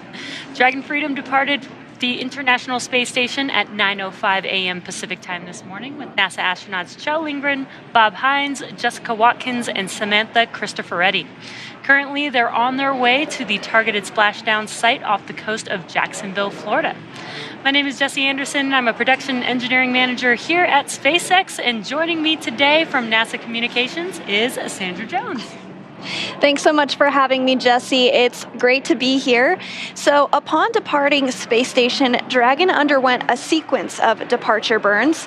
And since then, the crew has had a bit of a rest period and has since now kicked off preparations for re-entry. And this next phase of the mission is when things really start to get exciting, and Dragon has a series of steps to complete before returning Crew 4 home. First, Dragon will maneuver the correct attitude and jettison its trunk, which is the cylindrical unpressurized part of the spacecraft. The trunk is currently connected to the aft or the bottom section of the Dragon capsule, where the heat shield is located. So in order to expose the heat shield and get the vehicle ready for atmospheric re-entry, we'll jettison the trunk. And from there, the spacecraft will use its forward thrusters to perform a deorbit burn, which will put Dragon on a trajectory to return to Earth. This burn will last just under 17 minutes once it starts. And the deorbit burn uses Draco thrusters on Dragon, primarily the 4 located on the forward bulkhead, and is executed at the apogee, or the very highest point of Dragon's current orbit around Earth. This will alter Dragon's path to ultimately line it up to re-enter Earth's atmosphere and splash down off the coast of Florida. Now, before we go any further, let's take a minute to meet our crew. Dr. Kjell Lindgren was born in Taipei, Taiwan, but spent most of his childhood overseas in England. He is married with 3 children, and Dr. Lindgren was an instructor and jump master with the U.S. Air Force Academy. He also has a doctorate in medicine and served as a NASA flight surgeon and then as an astronaut aboard Soyuz, where he spent 141 days in space during expeditions 44 and 45. And he is the commander of Dragon Freedom. Bob Hines was born in Fayetteville, North Carolina. He's married with 3 daughters, and he has a Master of Science degree in aerospace engineering and served 21 years in the U.S. Air Force as a test pilot and fighter pilot in the F-15E. He came to NASA as a research pilot, and he's the Crew 4 pilot for the Dragon Freedom on what was his first spaceflight. And Jessica Watkins considers Lafayette, Colorado, her hometown. Her college rugby team won the national championship in 2008. She's a geologist who completed several internships with NASA, including one testing system designs for the Mars Perseverance rover. She became an astronaut in 2017, and she is a mission specialist on Dragon Freedom, also wrapping up her first mission to space. And the second mission specialist is Samantha Cristoforetti. She was born in Milan, Italy, and has 2 children. She's a fighter pilot, and in 2013, Cristoforetti launched into space aboard a Soyuz for a long-duration spaceflight to the International Space Station. Several years later, she was awarded the Knight Grand Cross of the Order Freedom, SpaceX, deorbit sequence start in 5 minutes.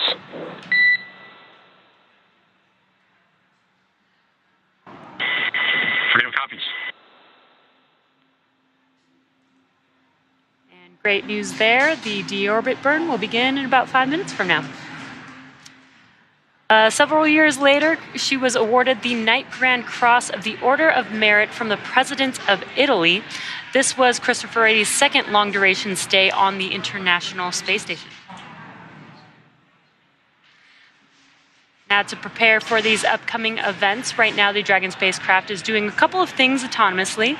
It's isolating the thermal control system fluid loops from the radiator. This system is what will help keep the internal temperature of Dragon temperate for Kjell, Bob, Jessica, and Samantha during re-entry. Now, Dragon is also initiating separation of the claw mechanism, which will terminate data, power, and fluid connections between the capsule and the trunk. And we are just a few minutes away from the beginning of the claw separation procedure. But I did just want to mention a fun fact about Samantha Cristoforetti, since you just discussed her background. So this was her second space flight, and she now has a cumulative 369 days in space, which is second only to the record holder, Peggy Whitson, for longest space flight by a woman. So Samantha is now second in the running, so pretty special for her. Wow, that's pretty incredible. That's a lot of time out in space, so that's pretty cool. Over a year, yeah, 369 days. Quite a chunk of change for sure. So next up, we are looking ahead towards the claw separation, as you mentioned, and then following that, we will have the trunk that separates after that. We did hear a call out that we're just about 5 minutes away from that process beginning, so we will stand by and look towards that here shortly.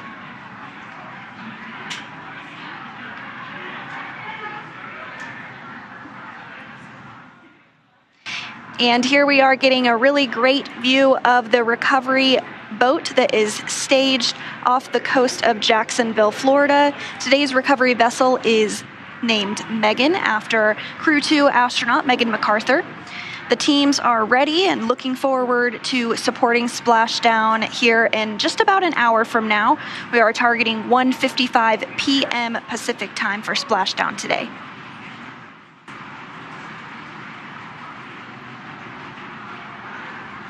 And so once we see Dragon splash down later today, we will have some fast boats that go out and work on cutting the parachutes, and then the capsule will actually be brought onto the ship.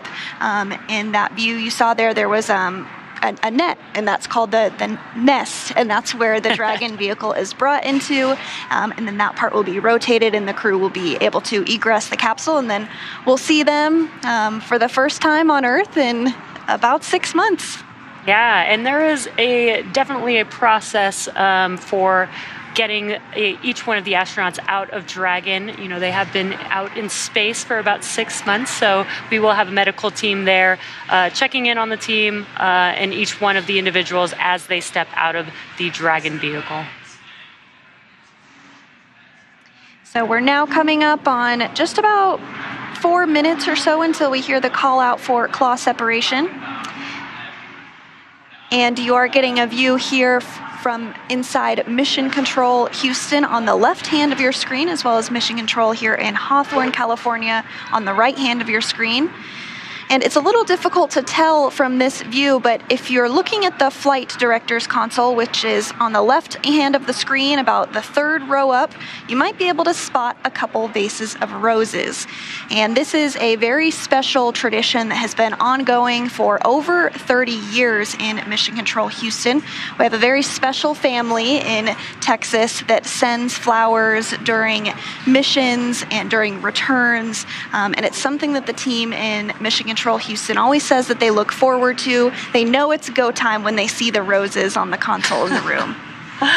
That is so awesome. Just a nice little pleasant set of flowers for all the people that are hardworking. You know, it's not just the crew on board the International Space Station. There are so many teams involved with, you know, these crew flights. So that's really cool to see, and nice touch for everybody there in Mission Control. Exactly right. Freedom, SpaceX, deorbit sequence start.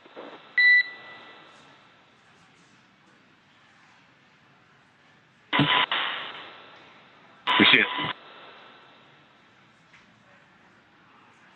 And there we did hear the call out that the deorbit sequence start is underway. So next up, we'll be looking towards trunk separation here shortly. We should hear that call out here soon.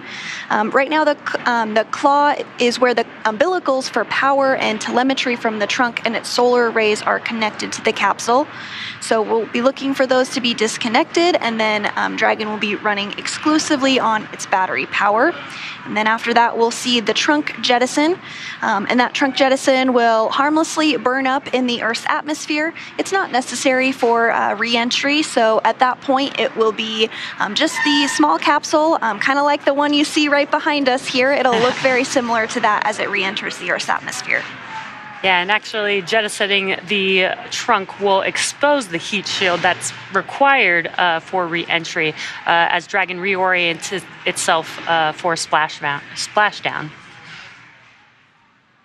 So we are standing by for confirmation of trunk separation, but so far everything has gone very smoothly today.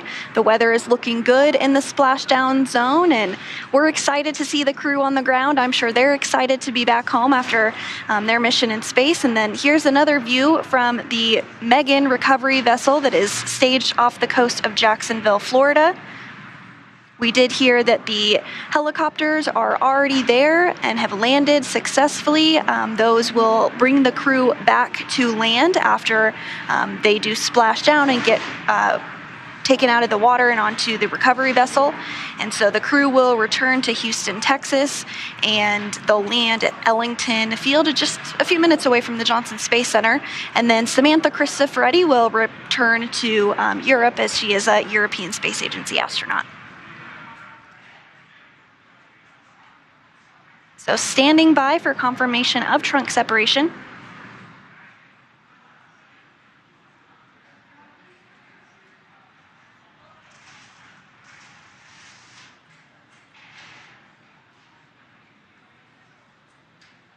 And this process, like much with Dragon, is all done autonomously.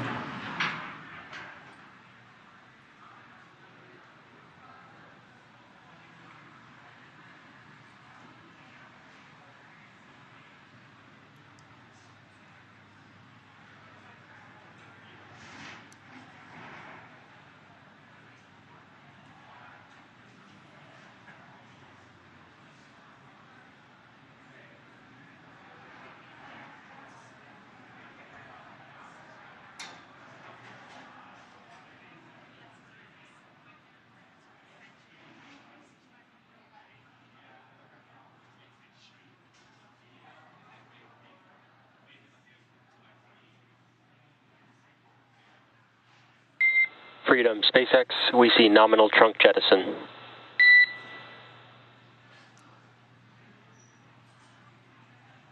So great news there. The trunk has been jettisoned, and it looks like everything performed as expected during that trunk separation. So with the telemetry, looking good, the nitrox system is now primed for cabin and suit cooling, and the heat shield is now exposed and ready for that atmospheric re-entry. SpaceX Freedom, did copy your trunk separation. Copy, Freedom. We had a handover there, but just to confirm, we did see a nominal trunk jettison. Freedom copies. Some good comms between the crew and the core here in Mission Control.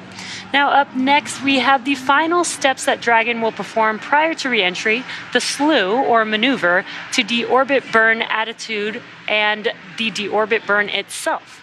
Now, this is the last time that the forward Dracos, which are the four thrusters located on top of the vehicle, will ignite.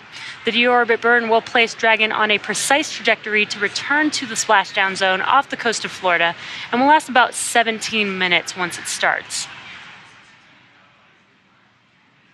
And once this deorbit burn does take place, we are really committed. There's not really a turning back point after this burn. As you mentioned, this is a bit of a longer burn. It's going to last just under 17 minutes here, but we are expecting that burn to begin here shortly. We are now in the burn attitude, as you mentioned. The Dragon slewed or positioned itself to get into that burn attitude. So here in just a couple of minutes, about 2 minutes, we expect to hear that the deorbit burn has begun, and that will last about 17 minutes once it starts.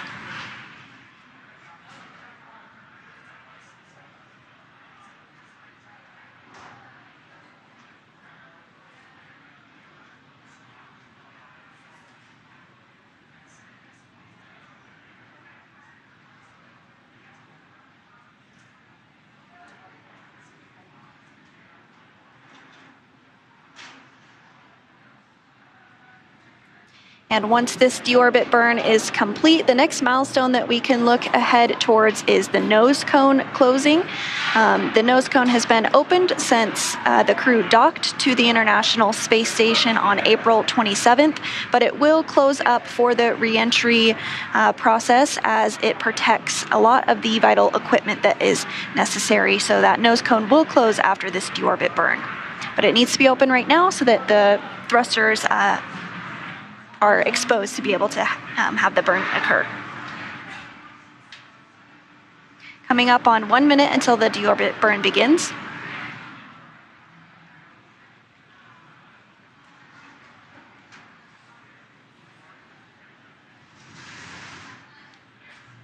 And some great live views of the Crew 4 crew inside of the Dragon capsule.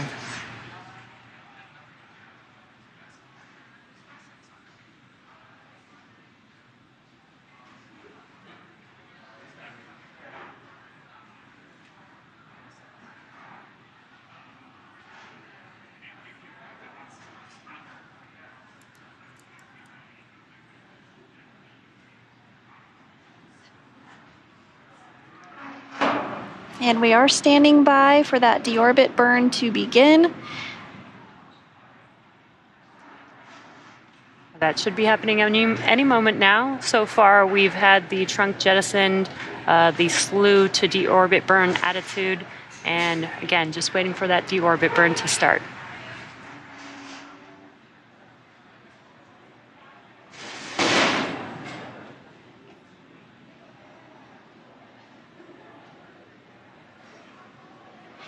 Hearing 10 seconds until the burn begins.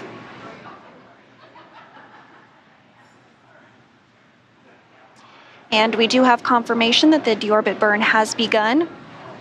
This burn is expected to last about 17 minutes.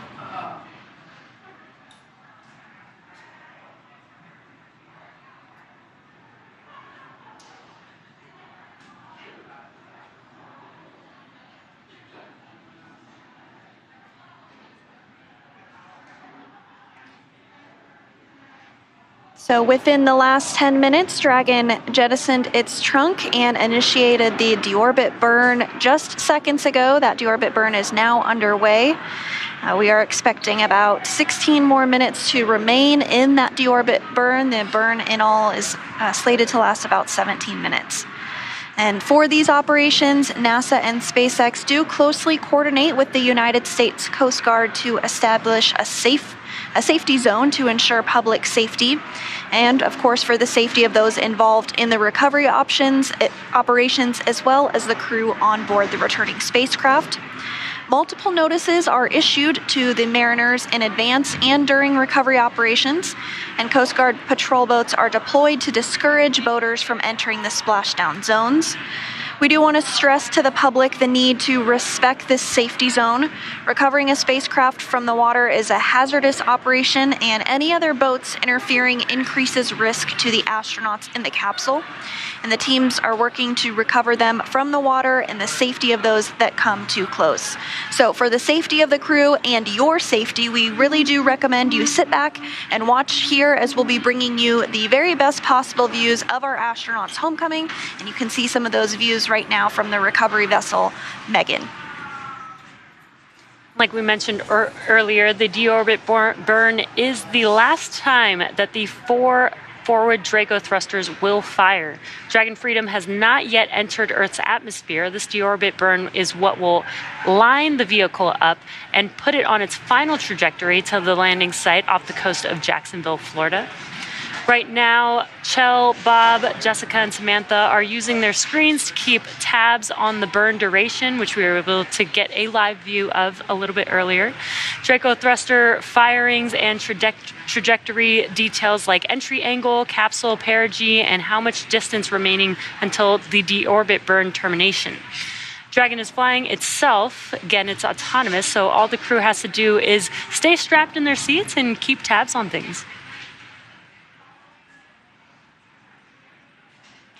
With Kjell, Bob, Jessica, and Samantha ready to deorbit and splash down back on Earth, they'll be heading to one of 7 targeted sites supported by SpaceX and NASA.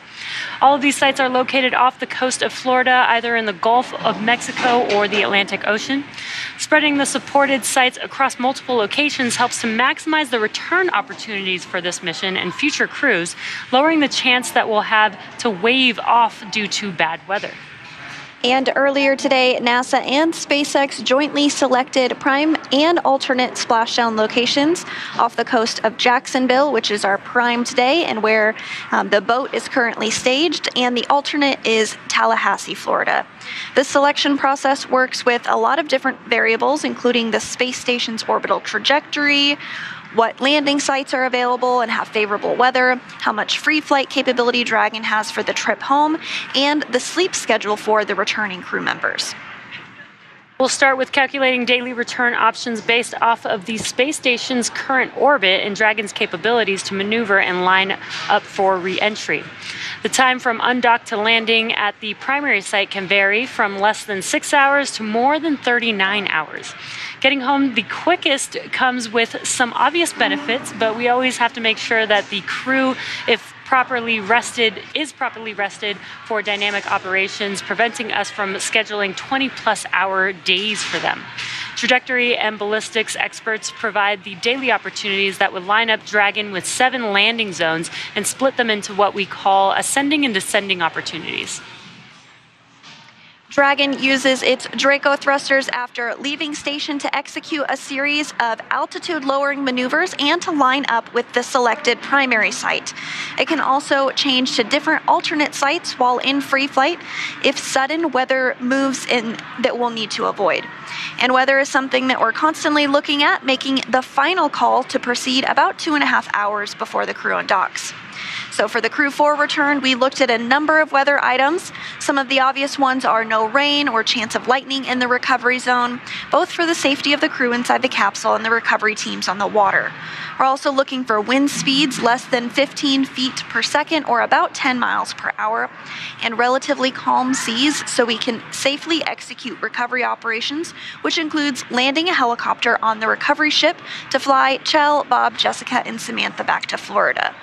Once Dragon began flying free, we had a number of additional checkpoints to either proceed towards the primary site, head to the alternate, or select a new zone based on real-time weather data. These checks happened all the way up until we're in the final hours before the deorbit burn, which is the last burn in the trip home and commits the Dragon capsule to re-entering the atmosphere. And as we've mentioned, this burn is underway. We are hearing good calls that the burn is proceeding nominally or as expected, which is great news. Yeah, if you're just now joining, the deorbit burn started just about 6 minutes ago. It's about a 17-minute or just under 17-minute burn. And we are just waiting to hear the call out for when it's complete for a normal burn. And that's what will give us that confirmation for Dragon Freedom. So we are 6 minutes into that burn, as you said. It's about a 17-minute long burn, so we're continuing to progress in that burn, continuing to get good call-outs that everything is going as expected. And so during this deorbit burn, this is the last time that those 4 forward Draco thrusters will fire during this mission. So Freedom has not yet entered the Earth's atmosphere yet. This deorbit burn is really what will line the vehicle up and put it on its final trajectory to the landing site, which of course is off the coast of Jacksonville.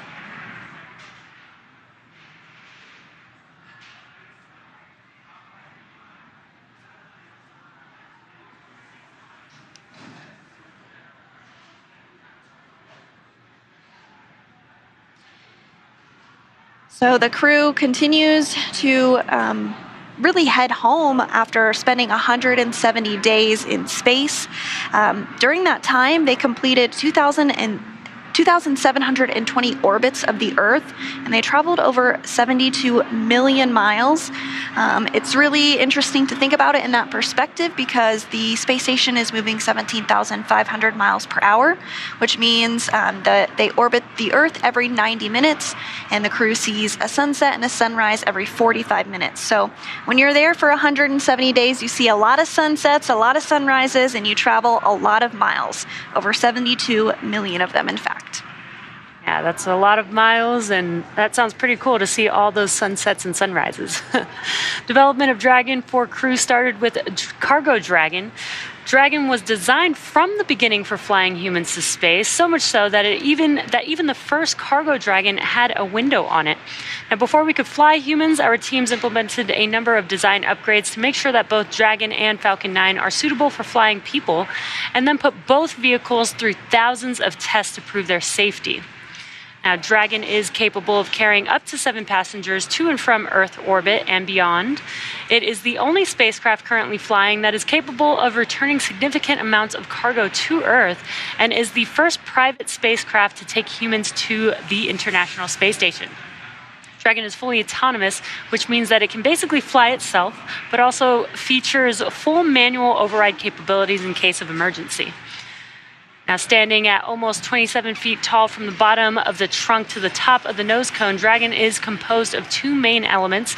That's the capsule, which is designed to hold crew and pressurized cargo, and an unpressurized section known as the trunk. And for today, we have already jettisoned the trunk, which reveals the heat shield on Dragon as it prepares to return back home to Earth. And there you can see the 27-foot tall Dragon vehicle. That top part there is called the capsule, and below it with the black and white colors there is the trunk. The black portion of that are solar arrays. And you do also see that nose cone at the very top there. Following this deorbit burn, we will close up that nose cone as we discussed, but the nose cone does open for docking and remains attached to the Crew Dragon spacecraft. And then it will close here following the deorbit burn. We are over halfway complete with the deorbit burn. We have about 7 minutes remaining, continuing to hear good callouts, everything proceeding as expected in this deorbit burn. If you're just now joining us, the deorbit burn started around 1:01 p.m. Pacific time.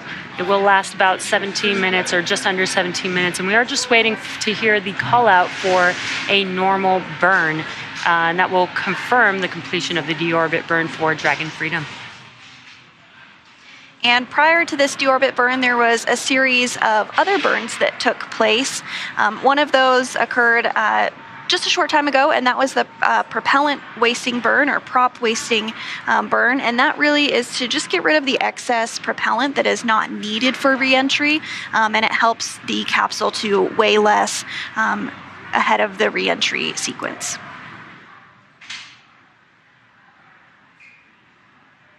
And coming up after the deorbit burn, about 12 to 13 minutes later, we will begin to close the nose cone.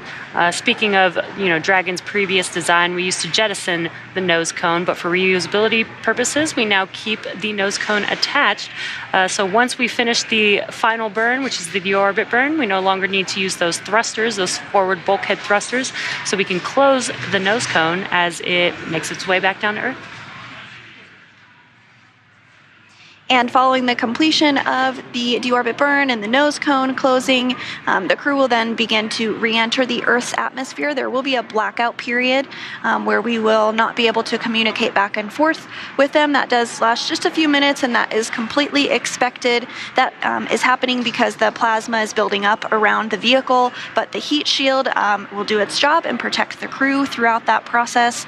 And then once the crew has gotten to the other side of the atmosphere, we should have communications back with them, and then we will see the drogue parachutes deploy, then the main parachutes, and then we'll see splashdown just a short time after that. Really, that's just about 40 minutes away from now. We should see the crew splashing down in the ocean. So I'm excited for it. I'm sure the crew's excited for it. But we are nearing the end of this deorbit burn, about 5 minutes remaining in it.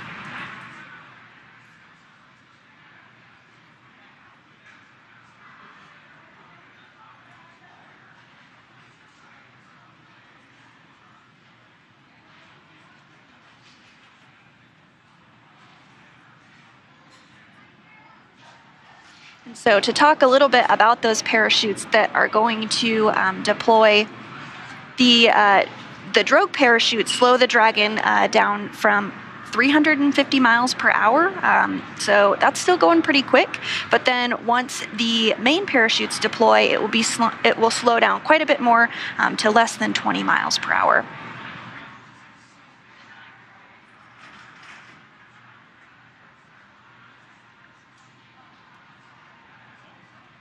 Just about 4 minutes remaining in the deorbit burn.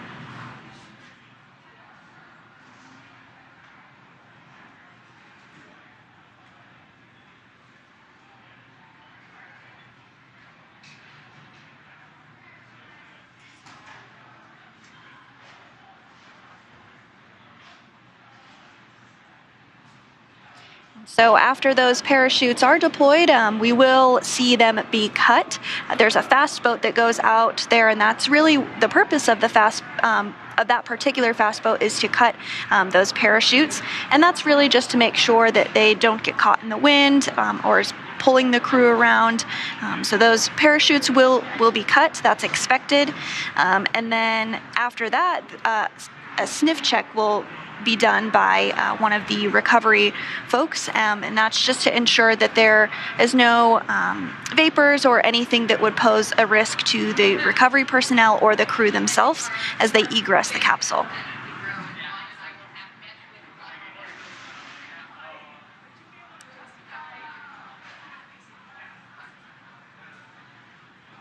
We are just a couple minutes away from the completion of the deorbit burn. We are just waiting for a call out to confirm that.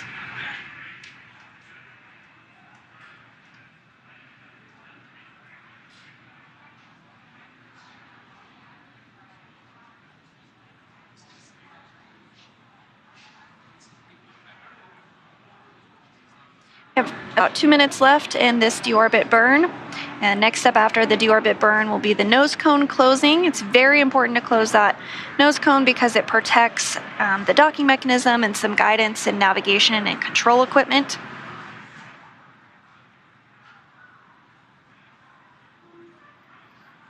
And so at this point, the heat shield is now pointed towards the Earth and is really getting ready to do the heavy lifting of protecting the capsule. And of course, more importantly, the crew inside from the over 3,500 degree Fahrenheit that's going to be exposed to as the Dragon capsule enters the Earth as part of their recovery operations. So that will be coming up here shortly. We have just about a minute remaining in today's deorbit burn.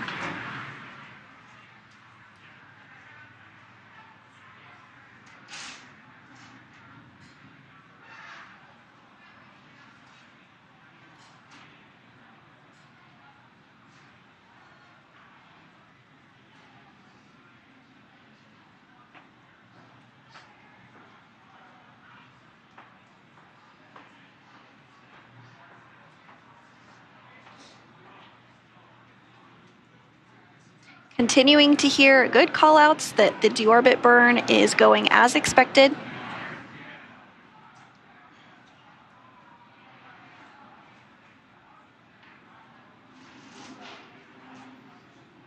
Dragon systems are looking good, and of course the crew is monitoring every step of the way, checking in.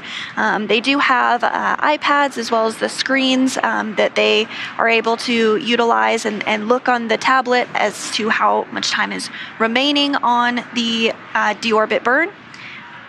And we did just hear the deorbit burn is complete and nominal.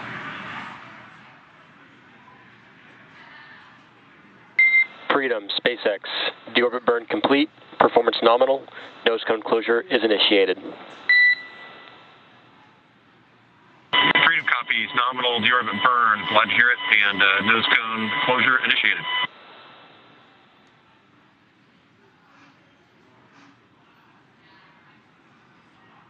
Awesome news, nominal deorbit burn, and also heard the call out that the nose cone procedure is going to begin. So in the background, Dragon is currently inhibiting those forward bulkhead Draco thrusters that we just used to complete the deorbit burn, ensuring it's safe to latch the nose cone shut for re-entry.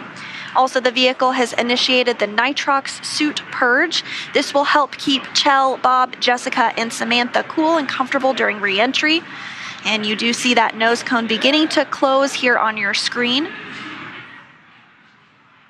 At this point, that nose cone is closing and protecting the forward hatch for re-entry. Kjell, Bob, Jessica, and Samantha are using their screens, as we mentioned, to monitor the locking of the nose cone, which is done by a set of hooks.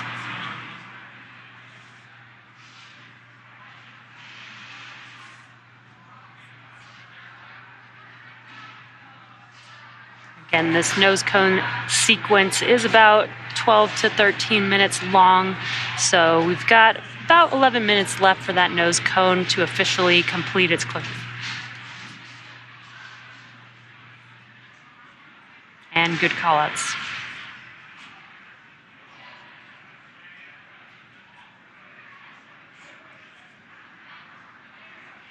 So now we're really just in a waiting period right now before we begin that re-entry period. That's coming up in just a few minutes when the crew themselves will re-enter the Earth's atmosphere. And as we discussed earlier, the heat shield will really be protecting the crew during this time period. The temperatures can reach 3,500 degrees Fahrenheit, but the heat shield was created to protect the crew during this dynamic operation. And as they enter through the atmosphere, it's really going to slow them down. Right now, they're going a little more than 17,000 miles per hour, but as they re-enter the Earth's atmosphere, once they come out on the other side, they'll be going much slower, and then the parachutes will just continue to slow them down from 350 miles per hour to a little less than 20 at the time that they splash down. And also during re-entry, there will be a period where, that heat builds up around the capsule. There'll be plasma that builds up around the capsule. So there will be a blackout zone, which is normal, lasts about 6 minutes long. And then once we get through that blackout zone, then we'll confirm confirmation. We'll confirm confirmation with the crew to make sure that they still can communicate with the ground here in mission control.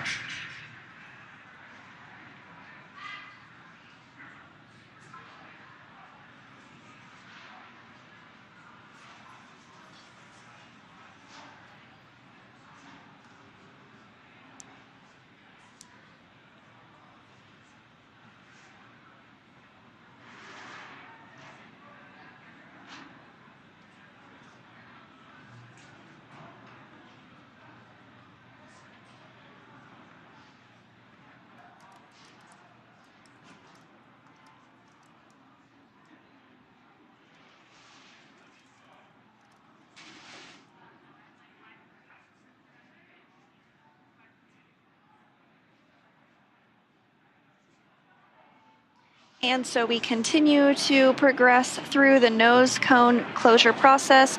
At this time, the hooks are closing. There are 2 sets of 6 hooks, so 12 hooks total that need to close to secure the nose cone and protect that critical equipment.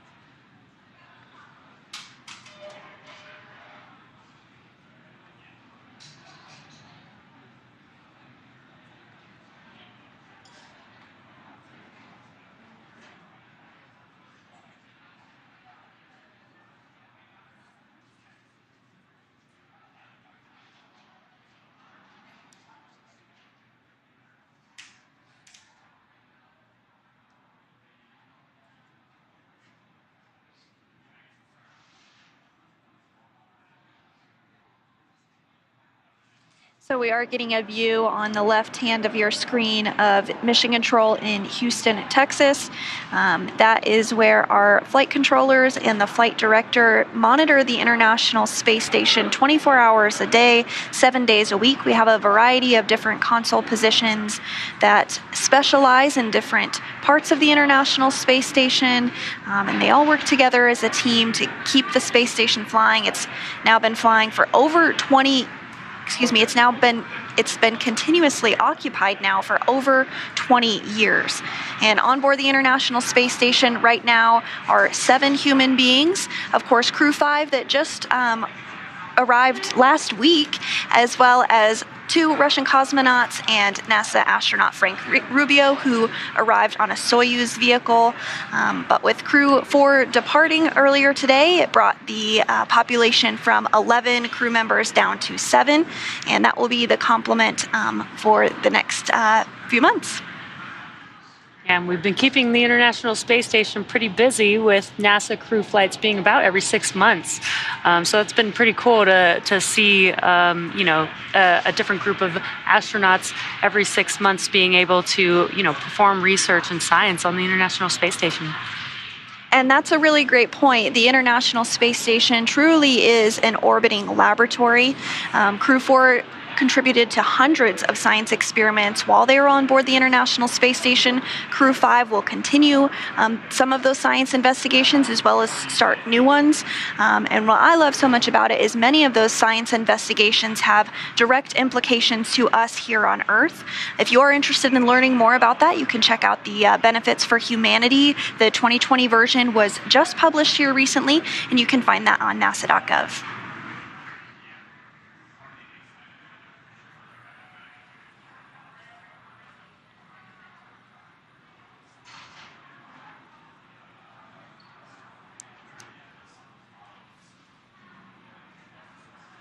So if you are just tuning in with us, Crew 5 has undocked from the International Space Station, and the deorbit burn has taken place.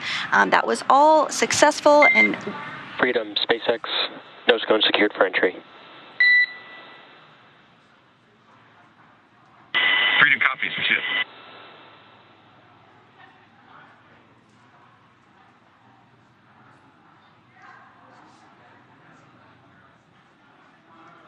We got some great news. The nose cone sequence is complete, meaning that the nose cone is now officially closed. As we begin the second half of entry, Dragon is now beginning to inject cooled nitrox into the air being delivered to the suits worn by Kjell, Bob, Jessica, and Samantha. Now again, this is what will allow the crew to remain comfortable while external temperatures reach 3,500 degrees Fahrenheit. Now the heat shield is pointing forward, leading the capsule to the landing site. And speaking of the heat shield, Dragon's primary heat shield is comprised of Pika 3.0, which stands for Phenolic Impregnated Carbon Ablator. First generation Pika was first developed by NASA for studying and sampling comets within our solar system. And SpaceX partnered with NASA to develop Pika X, which was the second generation product used on all Dragon 1 CRS missions that successfully resupplied the space station on 20 missions. Then Pika 3.0 was developed specifically for use on Dragon 2 crew and cargo with enhanced structural and thermal properties that optimized the heat shield and drove down costs and mass. Now, the remainder of the Dragon capsule is comprised primarily of a SpaceX proprietary ablative material. It's another class of thermal protection which is lighter weight versus Pika and protects the underlying composite material or structure during re-entry to ensure the structural capabilities are maintained. And while Dragon will experience temperatures well over 3,000 degrees Fahrenheit during peak re-entry conditions, the characteristics of the TPS, or thermal protection systems, coupled with the ECLIS, environmental cooling and life support system, in the pressurized interior will help ensure that Kjell, Bob, Jessica, and Samantha stay cool and comfortable during all phases of re-entry through splashdown. Now, after Crew Dragon Freedom has re-entered the Earth's atmosphere, a series of parachutes will deploy, and that'll slow the crew's descent. Now, first will be the 2 drogue chutes, followed by the 4 main chutes to guide Dragon to its first contact with Earth since launching in April earlier this year. Dragon will automatically deploy these parachutes when different pressure and positioning sensors on the capsule detect that they are at the right speed and altitude. Vehicle velocity at drogue deploy is approximately 350 miles per hour, as we mentioned earlier, and those drogue parachutes do deploy at about 18,000 feet above the water. Now, vehicle velocity at main deploy is approximately 119 miles per hour and deploy at about 6,500 feet. Vehicle velocity at water splashdown is approximately 16 miles per hour, and the highest G load the crew will experience during re-entry is approximately 3 to 5 Gs. So next up, we are looking ahead towards the comms blackout that we discussed as the crew re-enters the atmosphere. This is expected and can last a few minutes long, but once the crew is on the other side of the comms blackout and we do regain communications with them, the drogue chutes will deploy. We are tracking that first set of the first set of parachutes, the drogue chutes, to deploy around 1:51 p.m. Just a minute later, the main chutes will deploy, and then about 3 minutes after that, the moment we've all been waiting for, we'll see crew for Splashdown off the coast of Jacksonville, Florida. We are still tracking approximately 1:55 p.m. Pacific time today for that splashdown.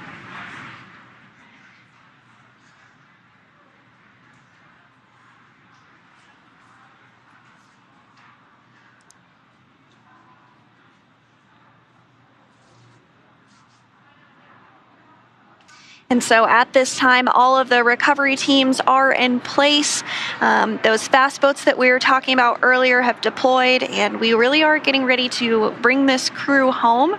Everything has proceeded as expected with the deorbit burn. The nose cone is now deployed, and the next big milestone that we're looking towards is that communications blackout.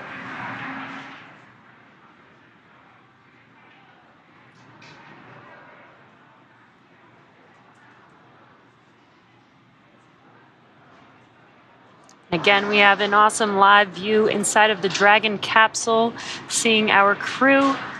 And again, we've mentioned this, that they use the displays to monitor the activities that are happening with Dragon. But Dragon is flying autonomously, so they really just get to sit back and just monitor.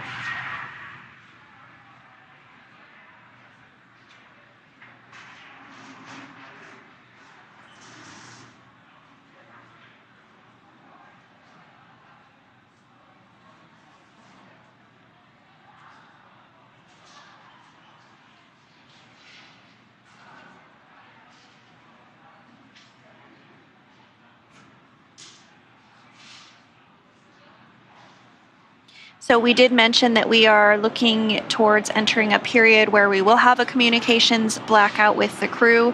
That is because of the plasma that's building up, because we're using the atmosphere itself to help slow us down. We're going about 17,000 miles an hour, and we do need to slow the crew down before they re-enter the Earth's, before they splash down. And as they re-enter the Earth's atmosphere, that will definitely happen. They'll be going about 350 miles per hour once they enter the other side of the atmosphere. And as we said, they'll be going less than 20 miles per hour at the time of splashdown. Freedom, SpaceX for entry briefing. And Freedom, stand by. Okay, Kjell. I have no deltas from the previously briefed tablet timeline. Dragon systems are looking healthy and ready for entry. And we have no updates for splashdown. The recovery team is ready to support and weather's looking good. How copy? We copy all, Arthur. We're looking forward to splashdown and seeing the recovery forces.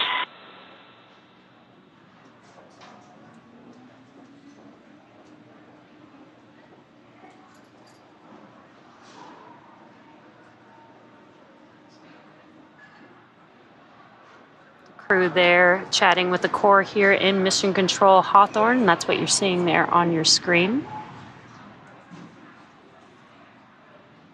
We did get to see a live view of the crew in their seats in the Dragon capsule as they're making their way back home.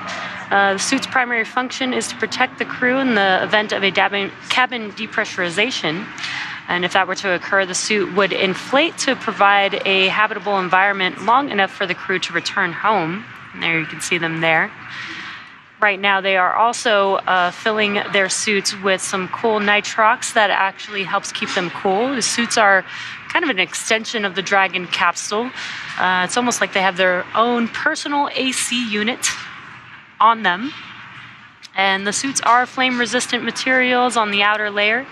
Also protects the crew in the event of a fire. They are custom-tailored single-piece suits. This means that the helmet, gloves, and boots all remain attached together. And the helmet that we were able to see on the screen that they're wearing is 3D printed nylon and does have a visor that pivots open. And then they do have quick disconnects or QDs on the right thigh, which mates to an umbilical on the seat, and that is what provides the air for ventilation, oxygen, nitrox for pressurization, and allows the electronics to be connected all from a single location on the suit.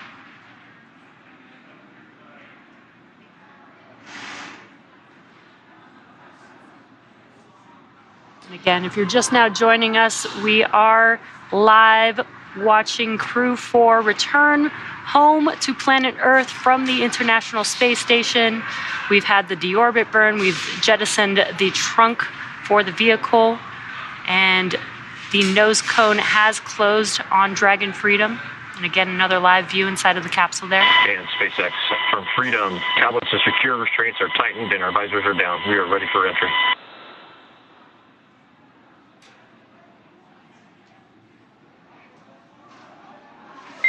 SpaceX copies for tablets, restraints, and visors.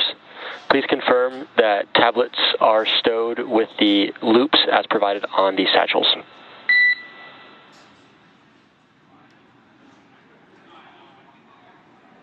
Copy, welcome.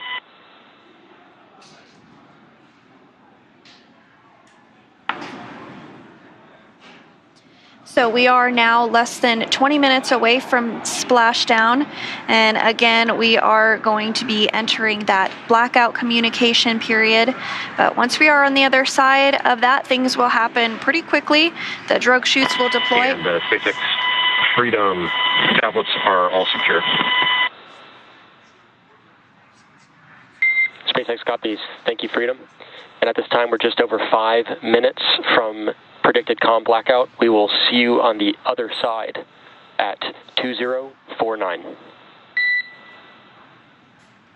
Okay, cop from LOS, and we'll see you on the flip side at 2049.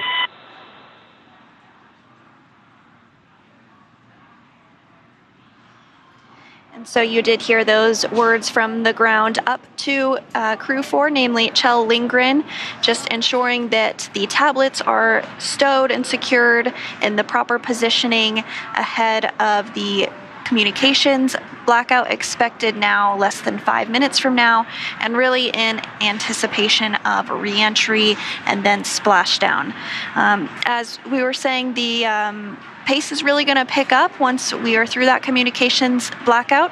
The drogue parachutes will deploy, and then the main parachutes will deploy, and then we will see the crew splash down. After that, we'll see the fast boats head out to the crew, inspect it, make sure everything is looking good and the integrity of the vehicle is as it should be, and those main parachutes will also be cut. And then the recovery personnel will work on securing the vehicle and bringing it into the recovery vessel. And then after some private medical checks with the crew, we should see the crew egress a short time after that. So again, we are expecting the splashdown to occur at 1:55 Pacific time, so just a few minutes from now, and we are coming up on that communications blackout that is as expected as well. Yeah, and this blackout period is basically when the vehicle is entering back into the Earth's atmosphere. It is heating up and plasma is building around the capsule, which prevents communications with here in mission control.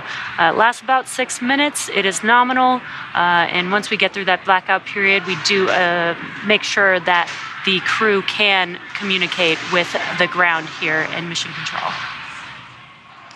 And we do have the NASA plane, the WB-57, which is up in the air, and it's equipped with some imaging technology that will be able to get pretty much the first views of the Dragon capsule on its return back to Earth.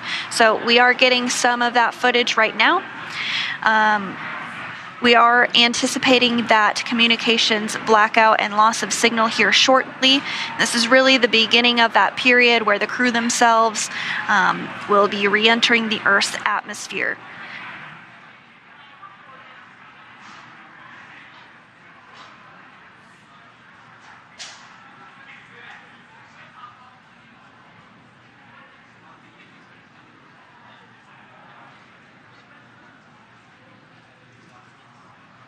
And at this time, the Dragon is working through a slewing maneuver, which means that the Dragon is helping to orient itself in the proper orientation ahead of the re-entry of the Earth's atmosphere. Again, we're just a couple of minutes away from that anticipated blackout period.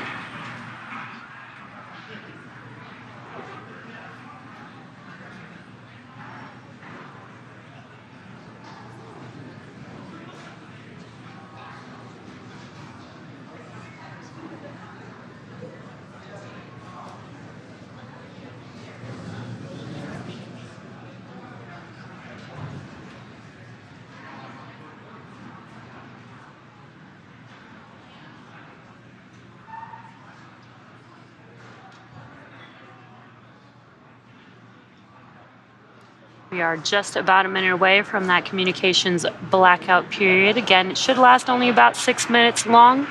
And this is what happens when the vehicle begins to heat up as it's entering back into the Earth's atmosphere and builds up a layer of plasma around the vehicle. Again, this is nominal, and we will establish communications once the vehicle is through that period.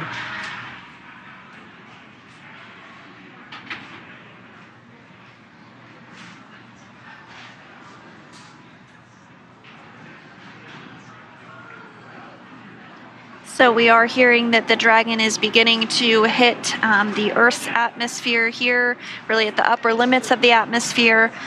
So that's going to help to slow the vehicle down quite a bit, but we are now seconds away from the anticipated loss of signal.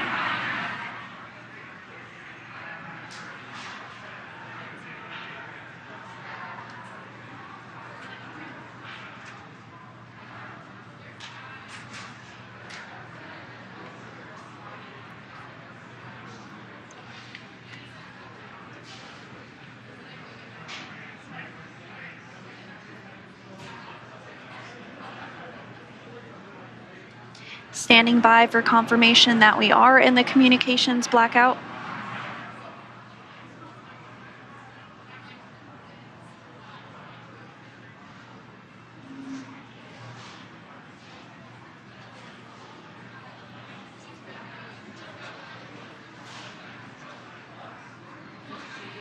And as we await that confirmation, you can see the crowd is starting to grow here in Hawthorne behind the Mission Control Center here.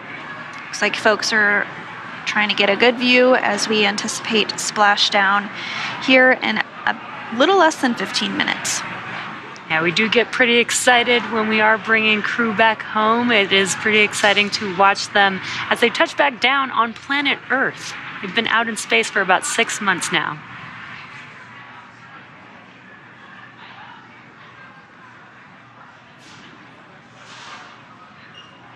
Again, we are currently in the comms blackout period. This is nominal, lasts about 6 minutes.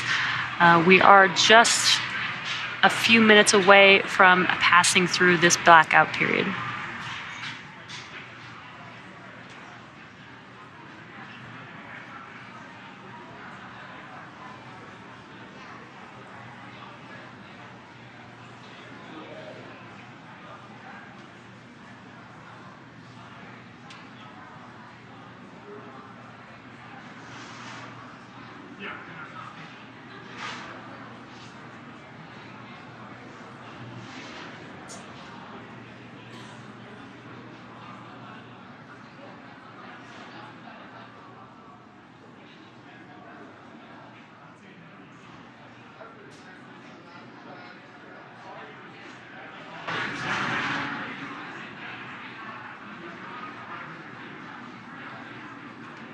at this point we are entering a communications blackout period, which lasts approximately 6 minutes due to plasma formation around the spacecraft.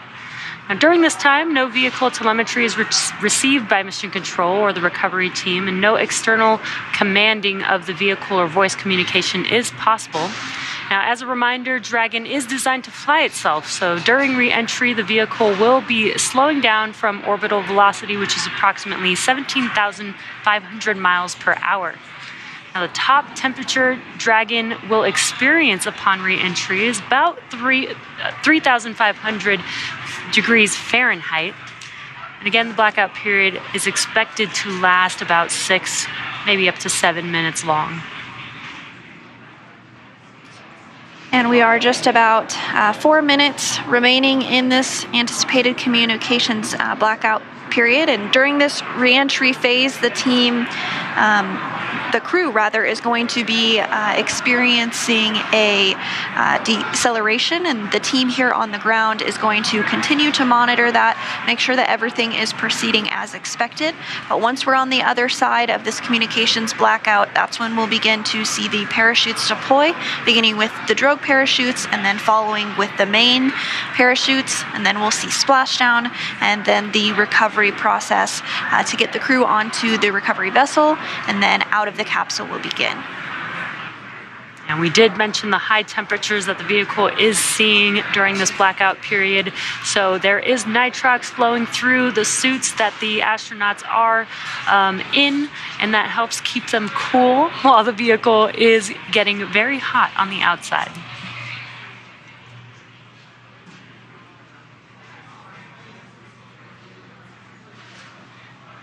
So we are getting our very first views there from the WB-57 of the capsule as it re-enters the Earth's atmosphere. Those views coming from an infrared camera that is on board.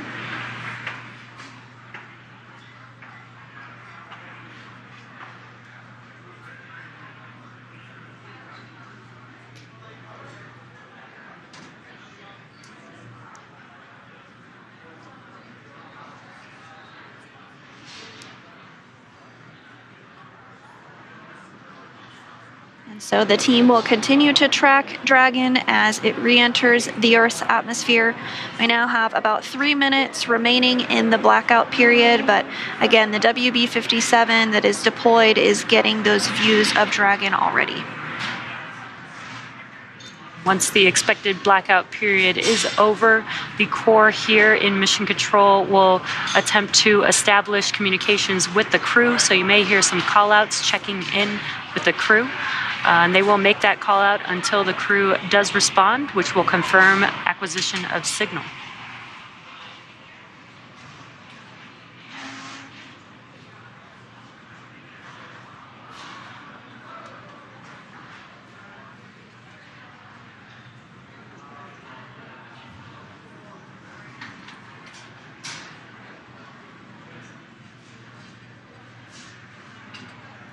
We have about 2 minutes remaining in the anticipated period of communications blackout. Now, it's not an exact science. There might be some variation that occurs. We might hear from the crew a little earlier than we expected, or potentially a little bit later. But we are all on the edge of our seats, eagerly awaiting to hear from the crew. So far, everything looking good.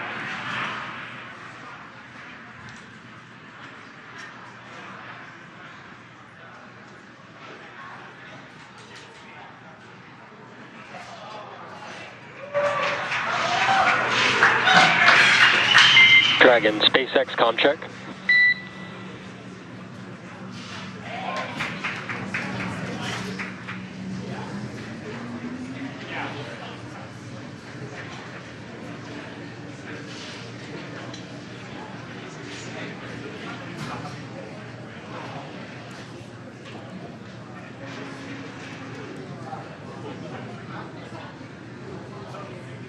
Continuing to get those views from the WB-57 of Crew Dragon as it continues to make its way closer and closer to splashdown.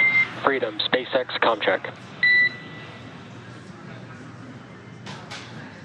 And SpaceX, Freedom has you loud and clear, coming through 30 kilometers altitude. Copy and concur. Expect automated chute deployment. Freedom copies. We'll be monitoring. And HEPSs converge. Expect nominal chute deployment altitude. Freedom copies. Looking for nominal chute deploy. Well, Jesse, it is absolutely phenomenal to hear from the crew on the other side of that communications blackout period. We are continuing to get these great views from the WB-57 high altitude aircraft, providing that thermal imagery. We did even see the tail of entry of the vehicle, and it's just absolutely beautiful to see that. So we also heard We did hear a call up to the crew that they are expecting the automated drogue deployment, so we're just standing by for confirmation that Dragon's chutes have deployed.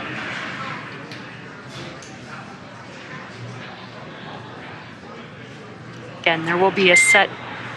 Freedom SpaceX, brace for drogue window.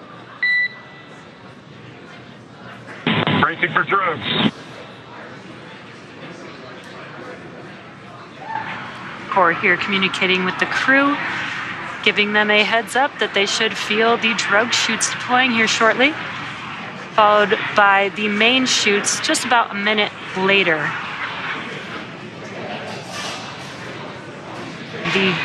The drogue chutes do help to slow the vehicle down to about 350 miles per hour, whereas the main chutes will deploy, after the main chutes deploy, it will slow the vehicle down even more, and by the time that the vehicle splashes down, should be around 16 miles per hour.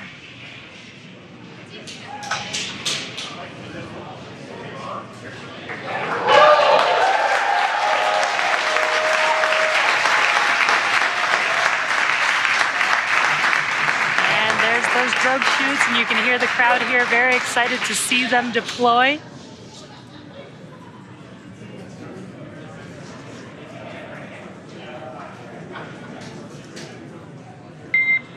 Drogue chute descent rate nominal and visual on 2 healthy drogues.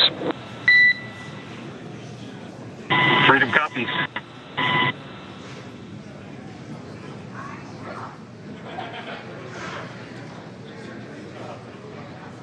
Very cool view of Dragon with the 2 drogue chutes. We are just anticipating the main chutes to deploy here shortly.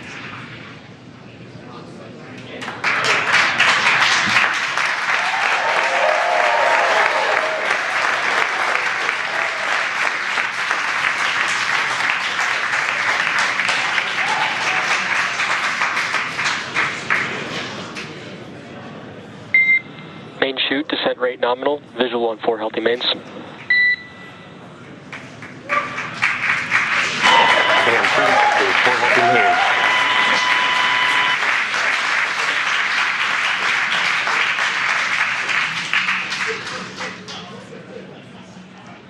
And great news, as you can see there, the main chutes have deployed, slowing the Dragon vehicle down significantly, down to approximately 119 miles per hour. Freedom is 1,000 meters. Copy 1,000.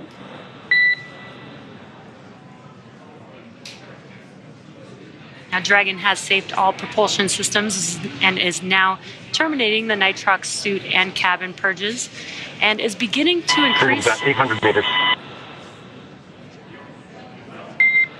Copy 800. Dragon is beginning to increase pressure in preparation for landing. And the mission control team here in Hawthorne is reporting the precise landing coordinates to the recovery team. So we did get that confirmation on the main chutes. 600. The crew is now 600 meters away from splashing down. We do expect splashdown in about 2 minutes from now.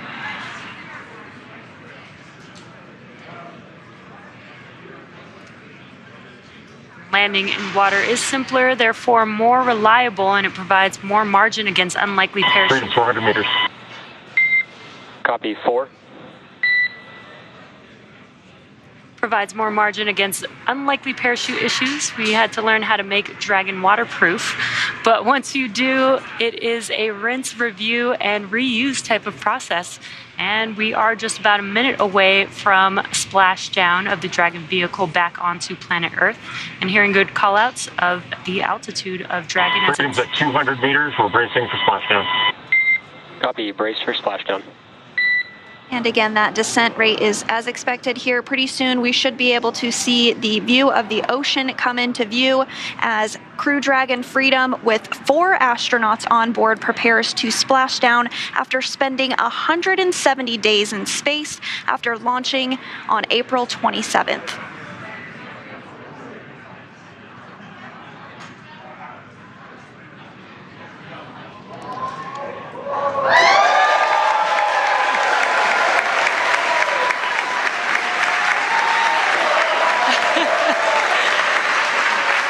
Incredible view as the crowd goes wild for Crew 4. Copy, Freedom, SpaceX to splashdown and mains cut. Welcome Copy, mains are home. cut. Welcome home, Crew 4. Great view watching Dragon splash down back on planet Earth. Now, as you can see on your screen, we have visual confirmation for splashdown of the Dragon spacecraft.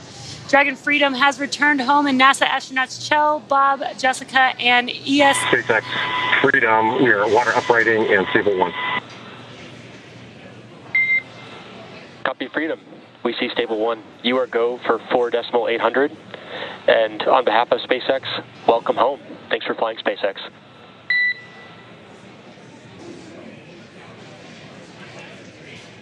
And SpaceX from Freedom, thank you for an incredible ride up to orbit and an incredible ride home. Glad to be back.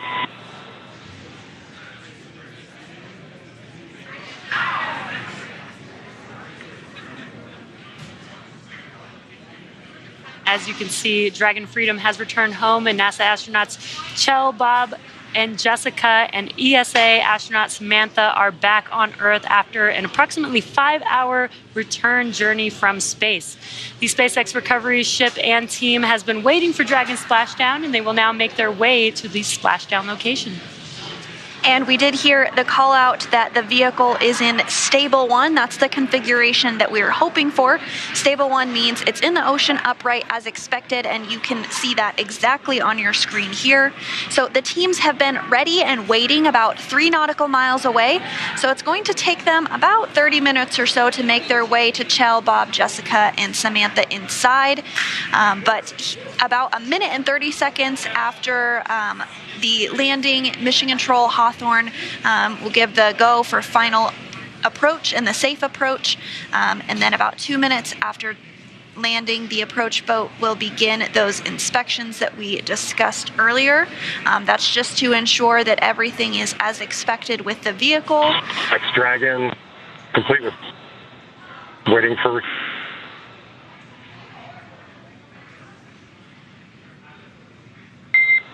SpaceX copies Dragon for awareness.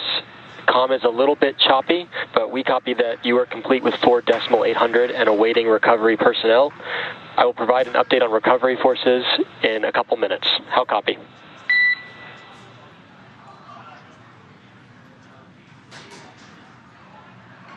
Standing by.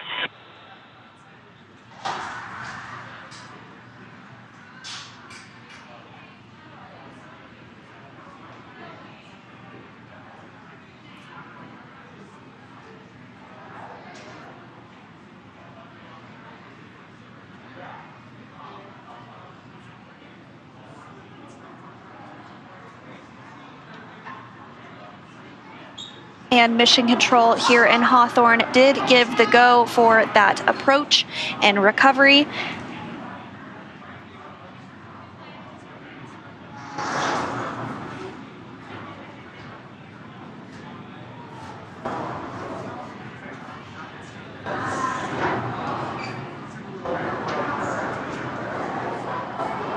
And so here shortly, we should be able to get some views of the fast boats as they approach the Dragon Freedom with the crew still on board.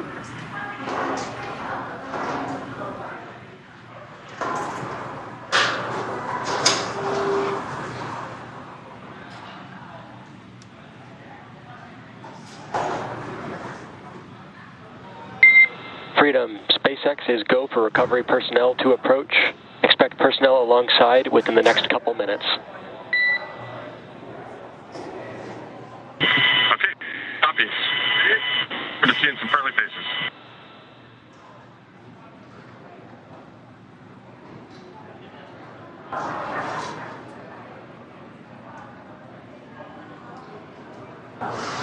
And there you are getting a view of those fast boats as they approach the vehicle. They will essentially be doing some safety checks, making sure that all the ordnances and hypergalls are not present or in the area immediately around the vehicle. And they'll also perform an inspection of the capsule itself to make sure that integrity-wise it is looking good. You are seeing that very first fast boat approach the vehicle there. And they really want to do these inspections to make sure that everything is looking good before they do hoist it up into the recovery vessel. So it will take a little bit of time before we do see the crew egress or exit the capsule.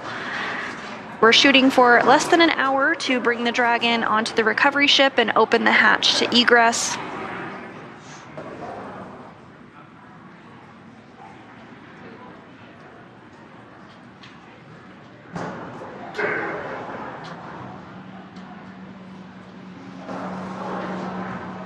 Once these checkouts are complete, you'll see a member of the recovery team actually climb on board the capsule.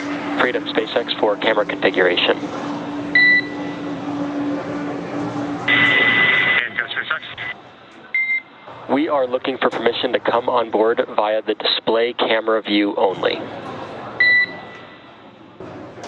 Okay, you're welcome aboard.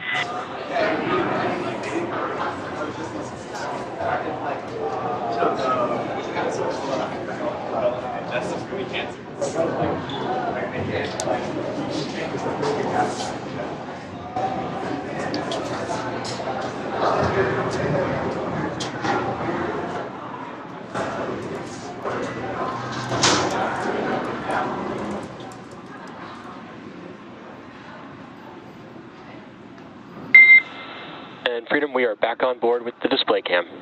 Recovery personnel are all alongside. Okay, copy all. Thank you.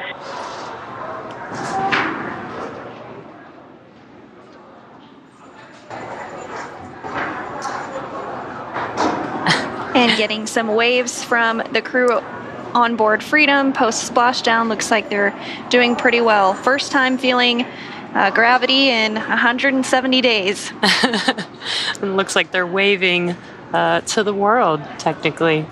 The crew will remain in their seats all the way until they are brought on board the recovery vessel.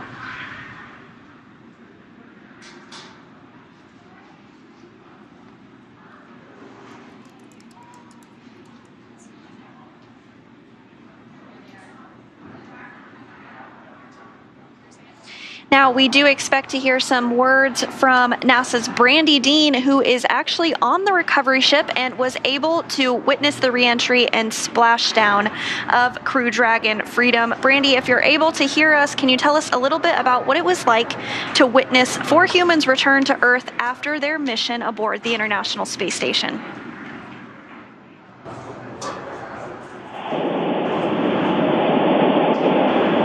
Sandra, it is a gorgeous day for a splashdown. I hope they're a little rougher than they've been in the past, but it's still it's a gorgeous, it's a beautiful day. Watching the capsule down, the parachutes were just throwing the sun behind them. It was gorgeous. And so we are now underway and making our way towards the team here on the boat was so excited. There were cheers. We heard the double bunk room as it re-entered and got to see the drone shoot and then make its way down. So it's been a really great day so far. We're looking forward to seeing the crew here on board the ship. That's wonderful to hear, Brandy. Can you tell us a little bit about what the crew is doing and is done to prepare for this moment from your perspective as you've been on the recovery vessel?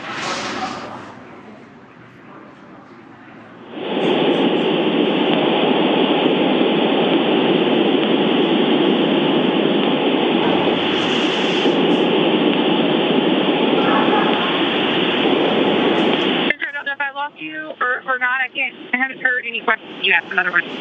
We've got you, Brandy. Here, I'll repeat it. Freedom, SpaceX, hypergol sweeps, and unfired ordnance checks nominal. The rigging is in progress. Approximately 5 minutes until capsule lift. Stand by for PMC with SpaceX flight surgeon. Okay, Freedom copies all. Hypergol checks are passed, and we're about 25 minutes out. We're standing by for the PMC. So, Brandy, if you're still with us, we did just hear that all of those hypergol checks went as expected, and we can see that the rigging has begun. I'm sure you have a much better view of it yourself on the boat, but can you tell us a little bit more about what the crew on the boat is doing to get ready for the next steps to bring the capsule onto the boat?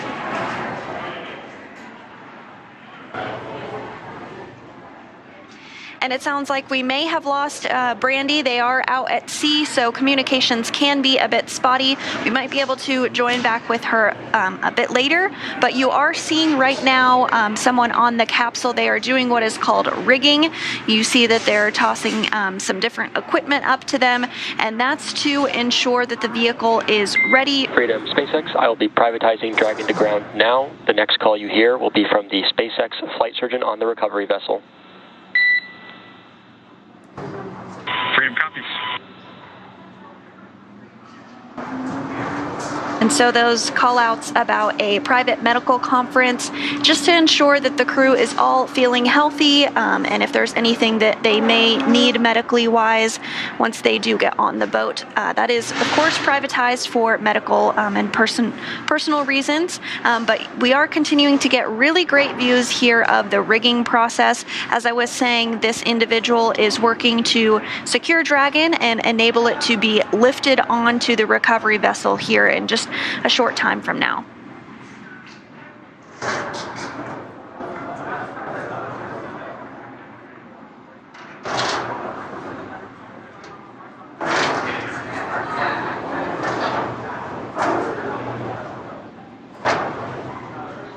And so once this process is complete, the next steps will be to hoist up Dragon and place it onto the boat, onto the platform. And then that platform itself will be moved so that the crew can egress a short time after that.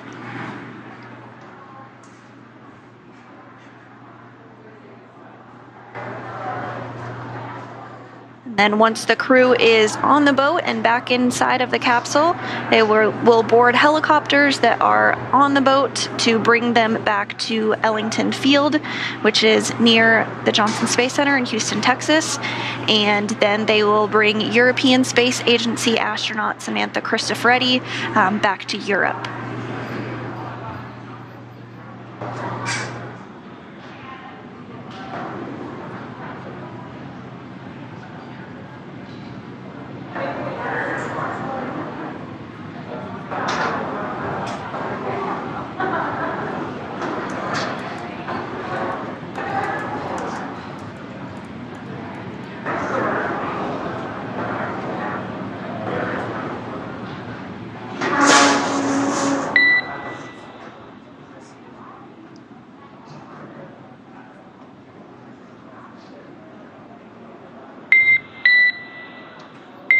Freedom, SpaceX, PMC complete, and Dragon to ground is no longer privatized. Okay, Freedom copies. Thank you.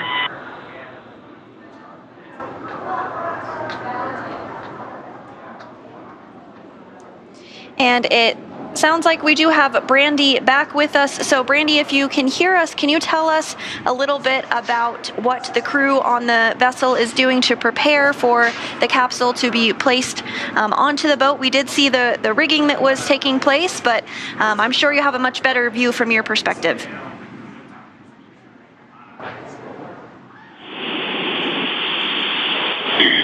Yeah, the view is pretty great from here. We can see the boat getting the rigs ready, as you said. It sounds like you guys already heard kind of a good check from the crew, and sounds like everyone is doing well on board. I don't know how much you were able to hear earlier. It was a beautiful, gorgeous touchdown with the sun shining behind parachute. So everyone here is really excited to be getting the crew back on board here in the next few minutes.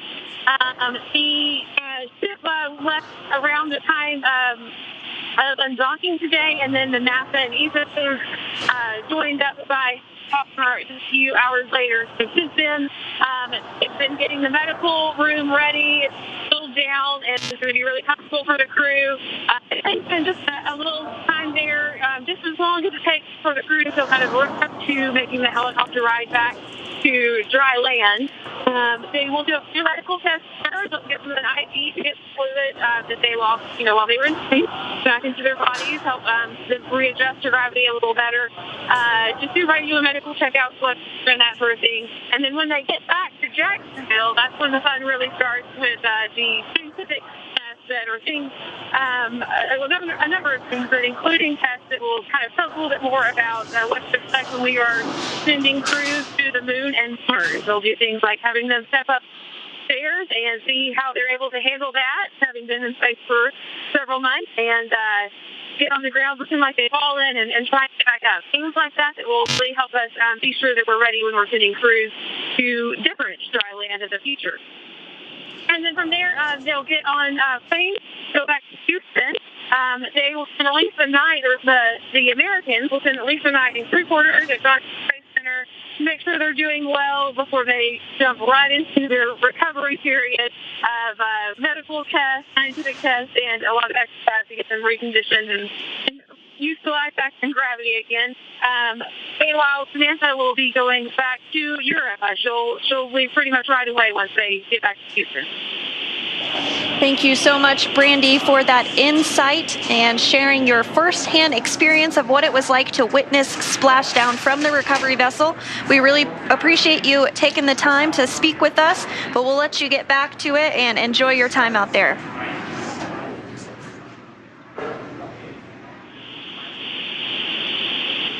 Thanks, guys.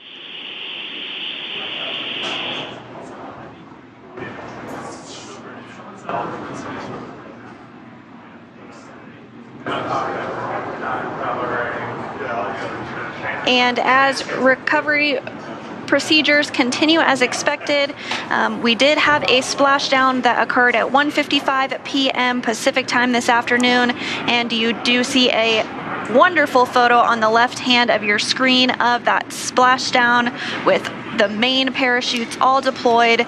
Really the moment that Crew Dragon Freedom touched Earth again for the first time in 170 days.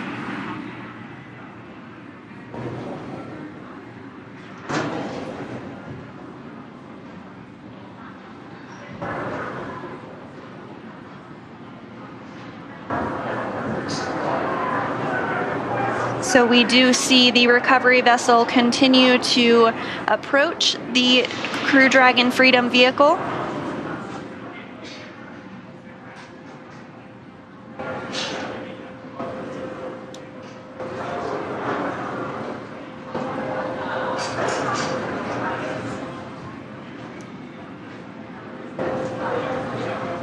You are seeing on your screen a live view inside of the Dragon capsule with our crew patiently waiting in their seats. They will remain harnessed into their seats until the hatch is actually opened on the Dragon vehicle.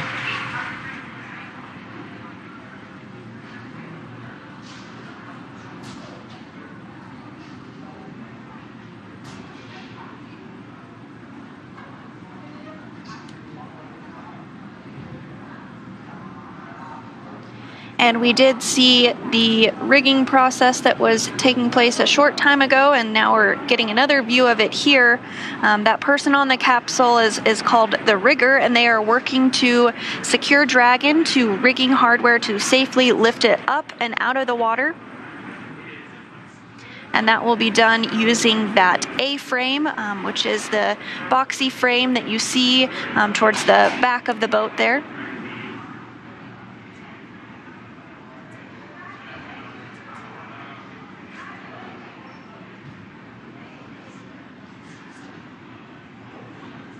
We are getting some pretty great views with this being in the daytime.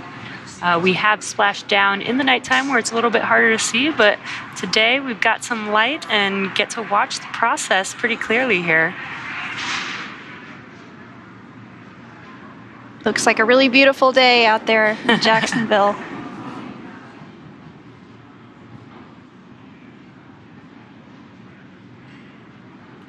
Now, I am hoping that we will have the chance to see the rigger jump off of the vehicle. That's always one of my favorite parts.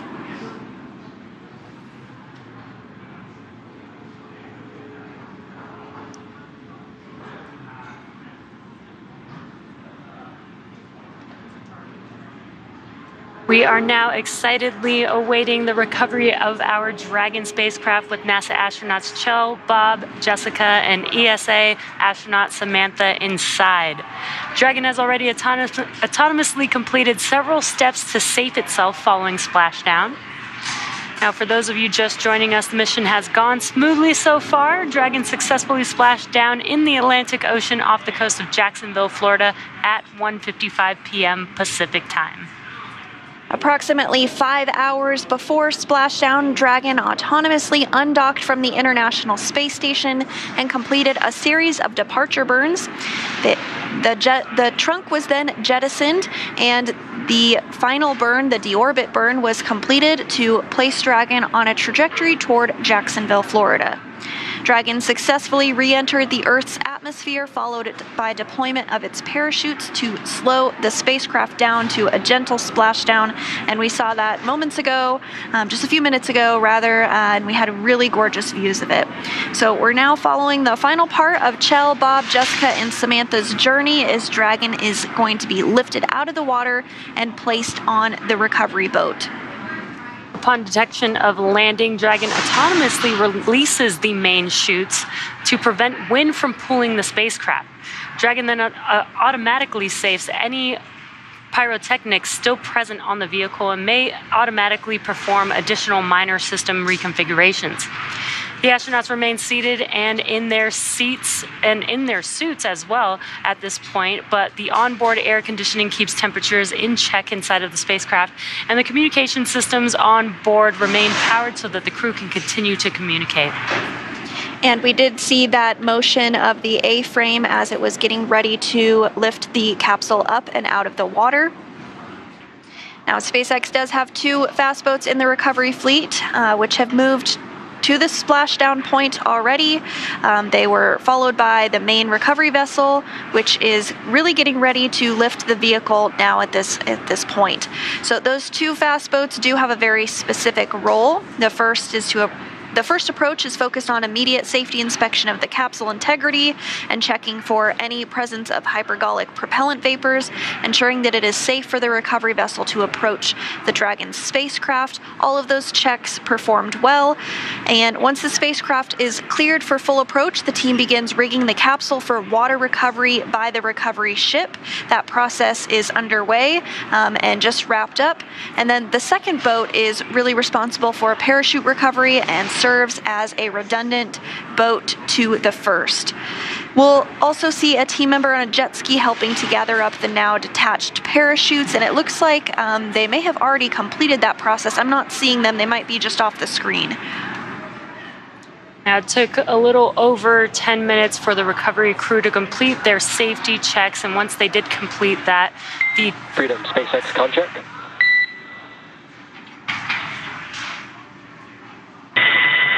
SpaceX Freedom has you on clear. Rigging is complete. Please brace for capsule lift. Copy that. Bracing for capsule lift. Great news. All preparations for rigging have been completed with that confirmation of the comms there. So we should see Dragon start to lift out of the water here in just a few seconds.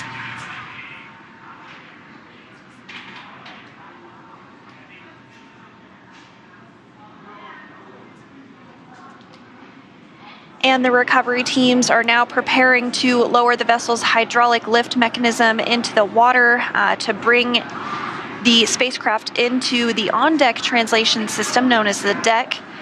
Dragon will remain known as the nest, and Dragon will remain in this nest during the crew extraction and then for the journey back into port. So here momentarily we will see the capsule being lifted and set on the nest. It will then be centered and oriented and then translated into the hangar underneath the helipad aboard the ship so that we can open up the hatch. And once open, a SpaceX medical doctor will be the first one to check in on Kjell, Bob, Jessica, and Samantha and see if they are ready for egress or getting out. And you see that motion underway now as Dragon is lifted into the nest.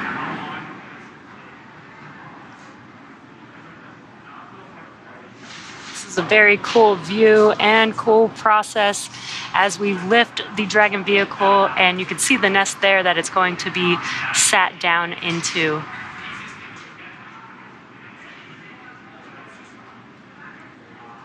While Dragon's top hatch is used to connect to the space station, the astronauts will egress from the Dragon's side hatch, pending capsule orientation in the water. Now, before opening the hatch, the spacecraft's cabin pressure must be equalized with the outside environment.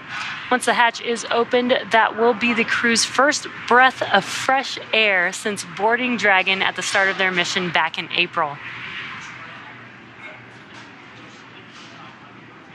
So it is important to note that Kjell, Bob, Jessica, and Samantha will be getting some assistance from the recovery team while they are exiting the capsule. This is the same process for any returning long-duration crew members, as returning to a gravity environment can wreak havoc with our vestibular system responsible for maintaining balance and motion.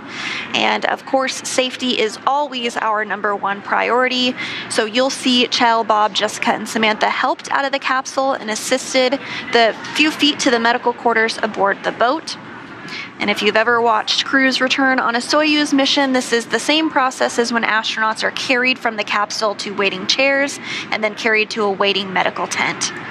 So it looks like we are getting views now of Dragon in the nest, successfully lifted up out of the water. And so once the crew egresses the capsule, this is a period where any time-critical cargo can also be recovered from the spacecraft, with the remainder waiting. Freedom, SpaceX, welcome aboard the recovery vessel. Recovery personnel are going to be completing final checks and stand by for translation to the egress platform. Freedom copies.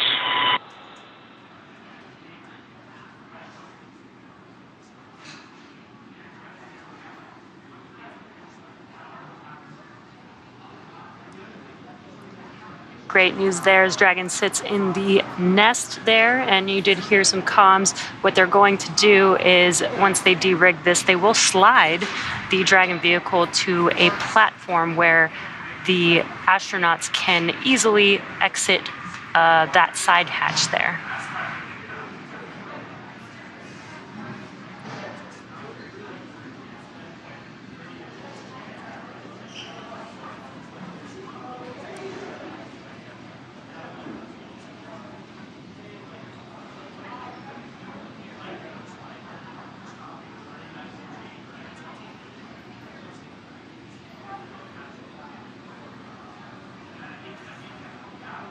And for those of you that might be just joining us, we did have Crew 4 successfully undock from the International Space Station just about 5 hours ago, and they splashed down at 1:55 p.m. Pacific time.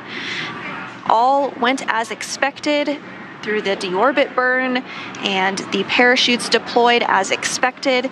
The capsule is now lifted onto the boat, and we are standing by for the translation to occur. And once that translation moves the Dragon capsule up underneath the helicopter pad, the recovery team will then be able to work on opening up the hatch and removing the crew from the capsule.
Crew 4 did splashdown just about 30 minutes ago and is now already on the recovery vessel.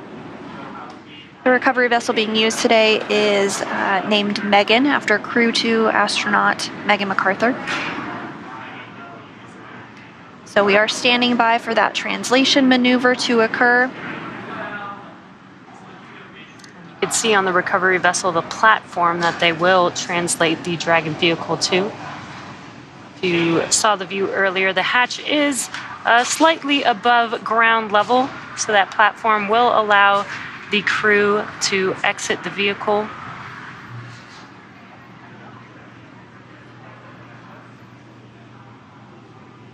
Again, if you are just now joining us, the Crew 4 crew is now back on planet Earth. They are still inside of their seats and suits inside of that Dragon capsule that you see there on your screen.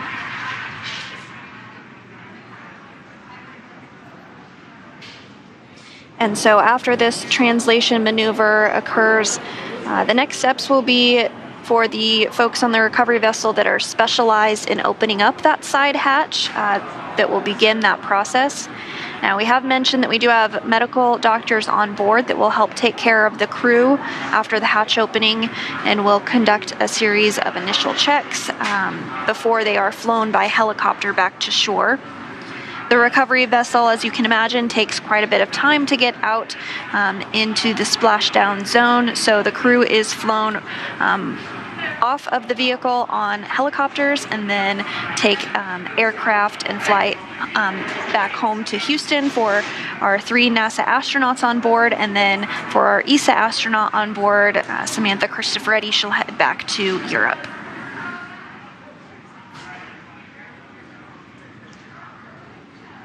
And the crew has been out in space on the International Space Station for about 6 months.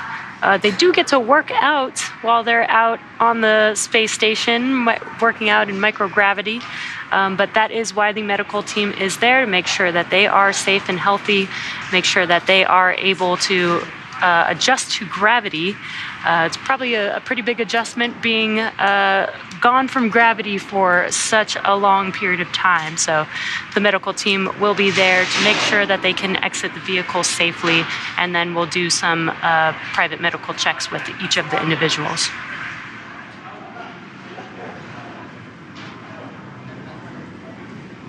And I'm loving these views here of the recovery vessel. We don't often get to see this because sometimes it is nighttime, depending on when undocking and splashdown does happen for the crew members. So this is a pretty nice treat to get to see this great view, and you can see the helicopter pad on top of the recovery vessel there that Sandra was mentioning. There will be a helicopter that comes and lands there shortly once the crew is or has egressed the Dragon vehicle and is ready to fly back to land, and then take another flight on a plane to Houston, with Samantha taking a flight back to Europe.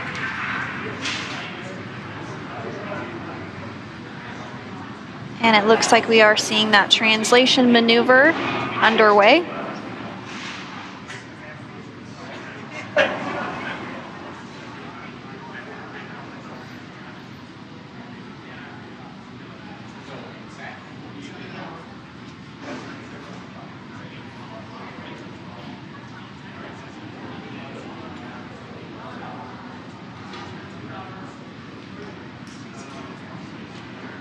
And coming up next, once this translation maneuver is complete, the crew on board will begin to open up that side hatch.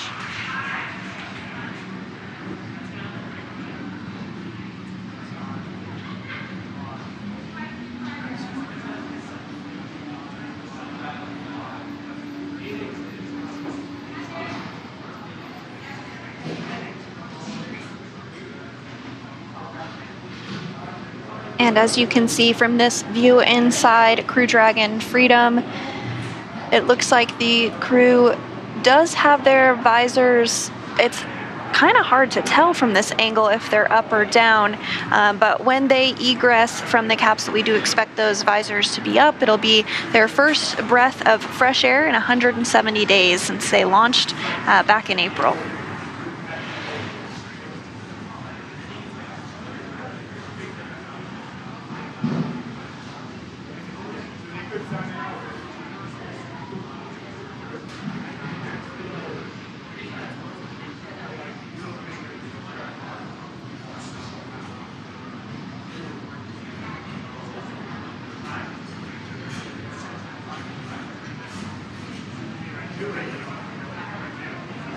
And we were seeing some views of the personnel on the recovery vessel who are specialized in opening up that hatch begin to get everything ready to begin that process.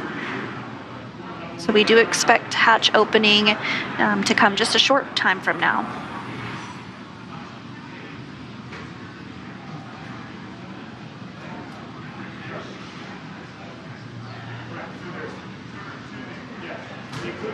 And once that hatch is open, we'll see the footrests actually be removed before the crew egresses, and that's really just to help make egressing a little bit easier. And now a great view on the left of the crew that's still inside Freedom, but not for long. And on the right-hand side is the recovery vessel. You can see the Crew Dragon Freedom tucked underneath the helicopter pad there after that translation maneuver, which occurred just a couple of minutes ago.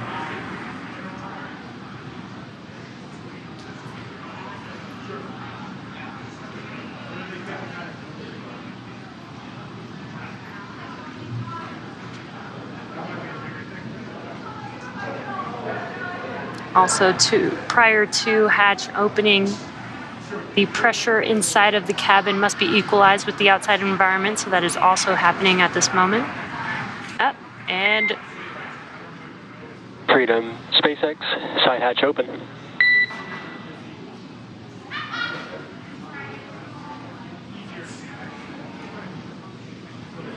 And the side hatch is open. These recovery personnel are the first people the crew has seen on Earth since their launch day. And those folks they saw on that day were the closeout crew who closed the hatch back in April.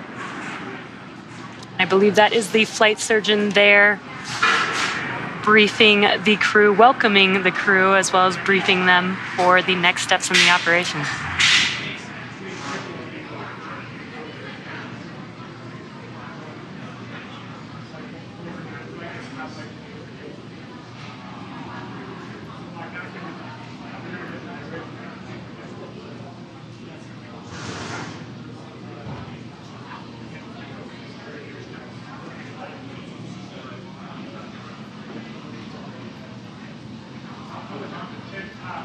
Now that the side hatch is open, the recovery personnel are going to work to remove those footrests, and then after that we should see the crew begin to egress the capsule.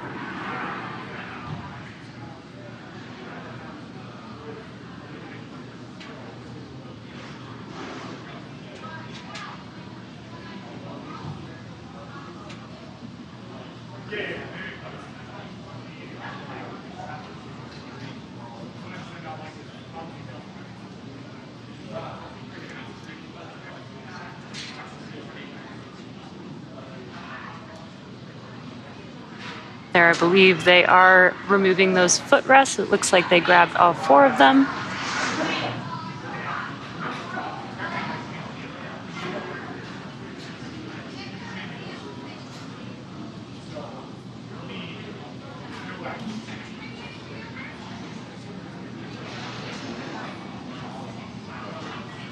Some smiles, thumbs up. Looks like they're feeling pretty good. So we are standing by for the egress of Crew 4. They will exit the capsule one at a time. And also getting a nice welcome home photo in.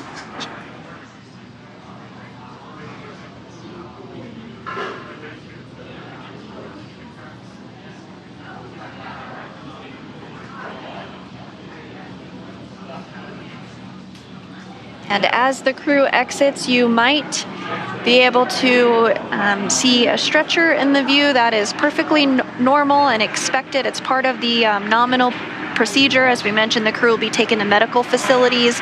So this is really just all part of the standard procedure that we do for any crew return. Yes, again, they have been out in space in microgravity for about 6 months. So they may need some assistance adjusting back to gravity here back on Earth.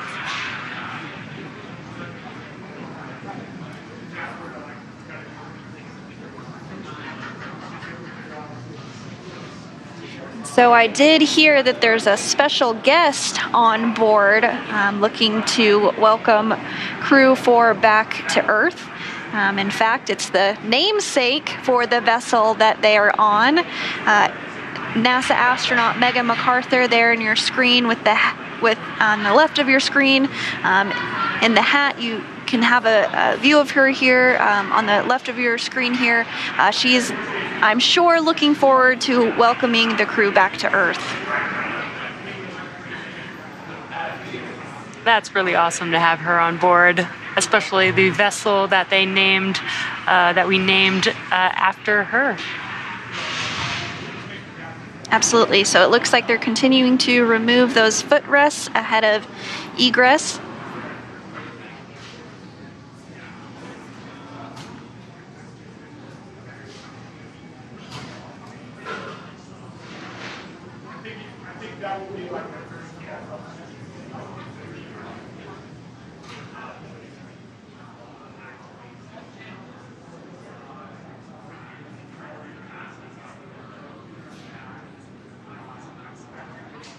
You can see there is a crew member there helping to remove the harness, the umbilicals, and make sure that the crew is ready to get out of their seat and exit or egress the Dragon vehicle.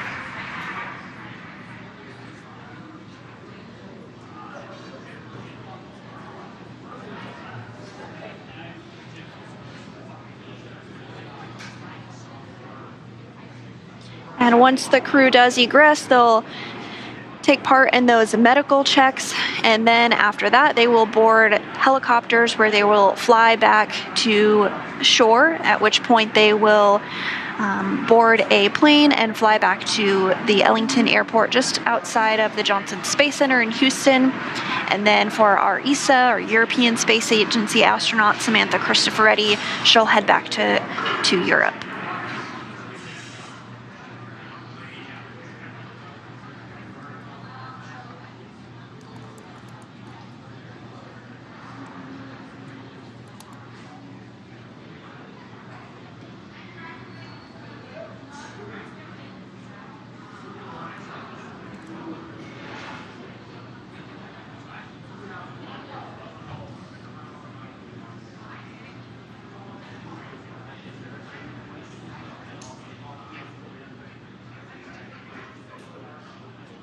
And so from this view over the shoulder of the crew, kind of looking behind the crew, from left to right, we can't see her right now, but on the farthest left is European Space Agency astronaut Samantha Cristoforetti.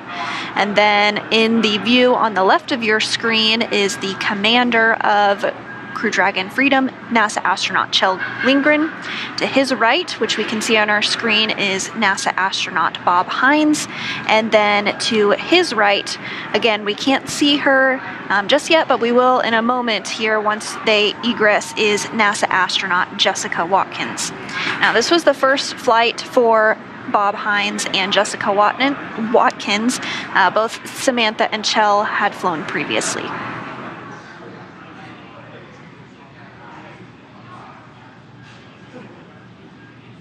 I also believe you mentioned a pretty cool fun fact about Samantha being having one of the longest amount of time out in space, correct? Yeah, that's right. So Samantha Cristoforetti now is second in the running for longest space flight by any woman. She has totaled 369 days in space over her 2 flights, and she is second only to now retired NASA astronaut Peggy Whitson.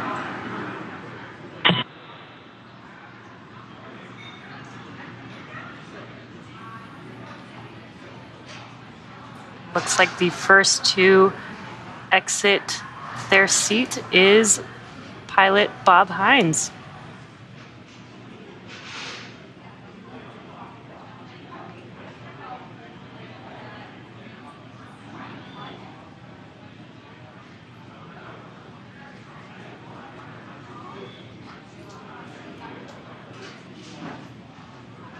And so again, you do see that stretcher to the left of the screen there. That is all part of our standard procedures. Looks like we're getting some claps and cheers for Bob Hines. First out of Crew Dragon Freedom.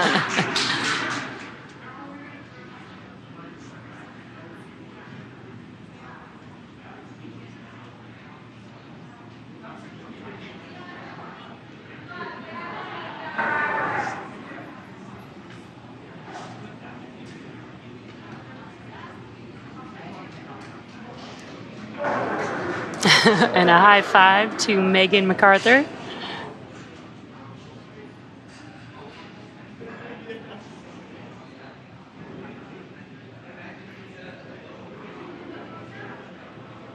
And so as we just saw, Bob Hines was the very first to exit or egress the capsule.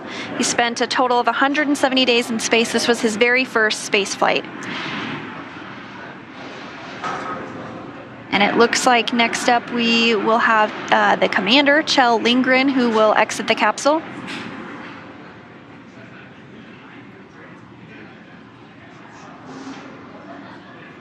This is his second space flight.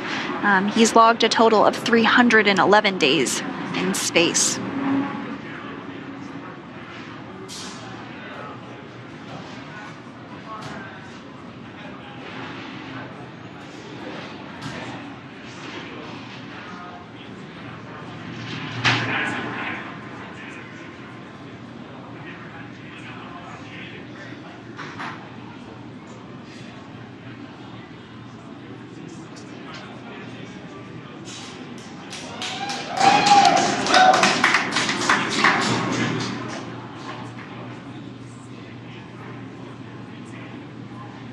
And Kjell Lindgren is now outside of Crew Dragon Freedom.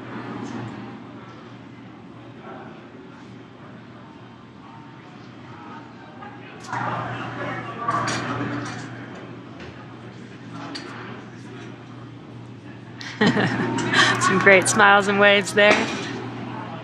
A big high five to NASA astronaut Megan MacArthur.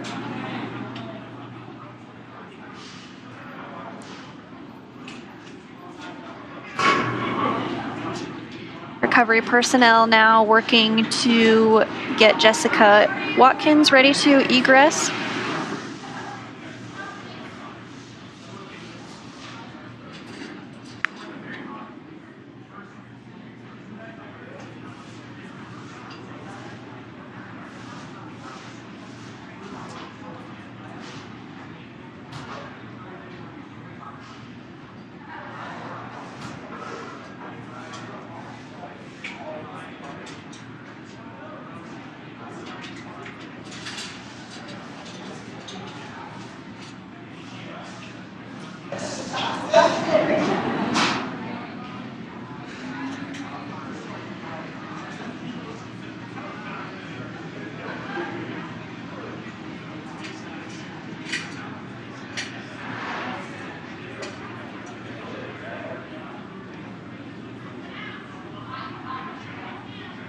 So just 5 hours ago, this vehicle was docked to the International Space Station, and now we have 2 of the 4 crew members having been removed after a successful splashdown. We are standing by for Another first-time flyer, Jessica Watkins, as she is egressed from the capsule.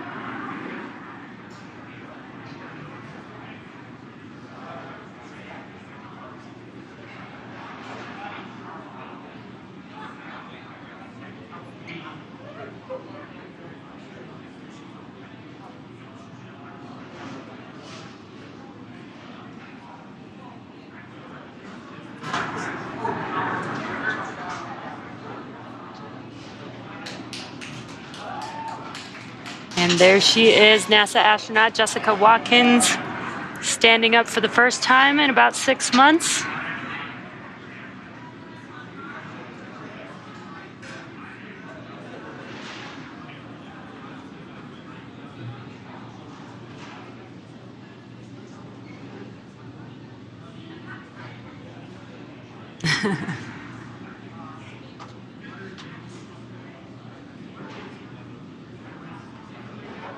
And the final crew member that will be removed is European Space Agency astronaut Samantha Cristoforetti, who after this mission has logged 369 days in space over her 2 flights, which again, that does make her the second on the all-time list for most days in space by a woman.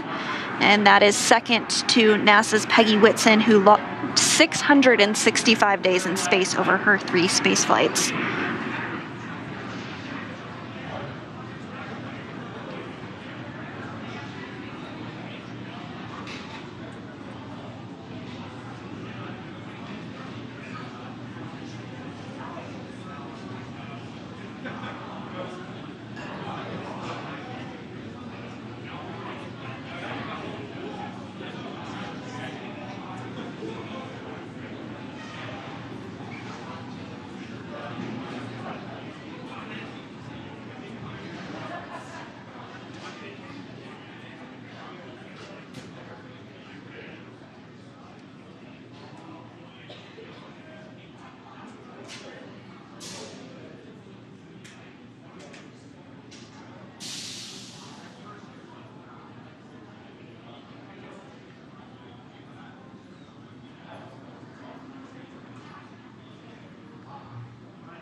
There is ESA astronaut Samantha Cristoforetti, now egressed from the Dragon vehicle, the final crew member of Crew 4 to exit the vehicle.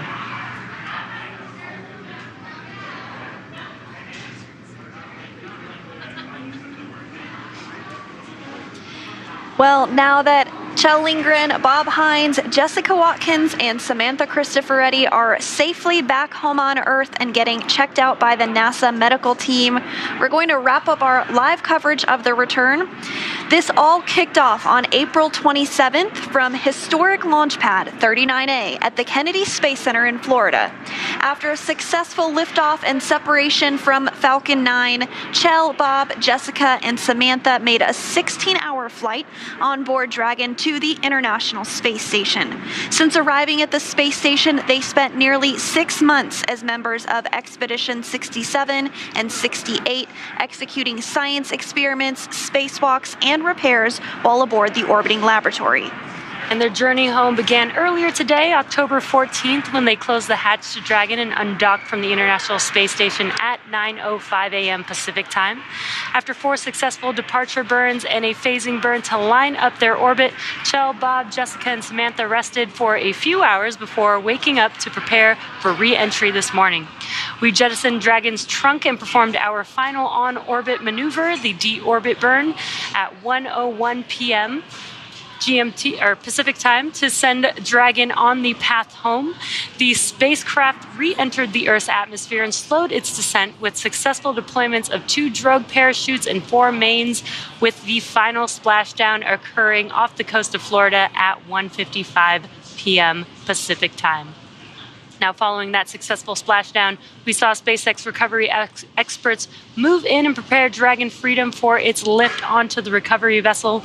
And just a little less than an hour ago, following splashdown, we saw Kjell, Bob, Jessica, and Samantha make their way out of Dragon into the recovery ship's medical facilities, safe and sound. And next up, they'll catch a helicopter flight back to shore where they'll transfer to aircraft that will take them home. Kjell, Bob, and Jessica and Samantha will take a NASA plane for the short flight back to Houston, and Samantha will board a plane back to Europe after that. They'll be reunited with their families to bring an end to this successful mission. It's been an honor and a privilege to share their journey with all of you as we continue this new era in human spaceflight. Our return today marks the end of the direct handover we just executed after successfully launching the Crew 5 mission to the space station just a little over a week ago. It has been an incredible honor and joy to share this mission with the public. All the teams from SpaceX and NASA continue to work hard to keep America leading the world in human spaceflight. Continue to follow SpaceX and NASA online and on social media for updates for the very latest on crew and cargo flights to and from the International Space Station. And we'll continue to share the progress of Kjell, Bob, Jessica, and Samantha on social media as they travel back home. Now, we also do have a post-splashdown media telecon coming up at approximately 3:30 p.m. Pacific time, 6:30 p.m. Eastern, where leadership from NASA, ESA, and SpaceX will share a final update as we conclude this successful mission. So we'll say thanks one more time for tuning in and cheering on Kjell, Bob, Jessica, and Samantha as they made their return back to planet Earth. From all of us at NASA and SpaceX and ESA, welcome home, Crew 4. So long.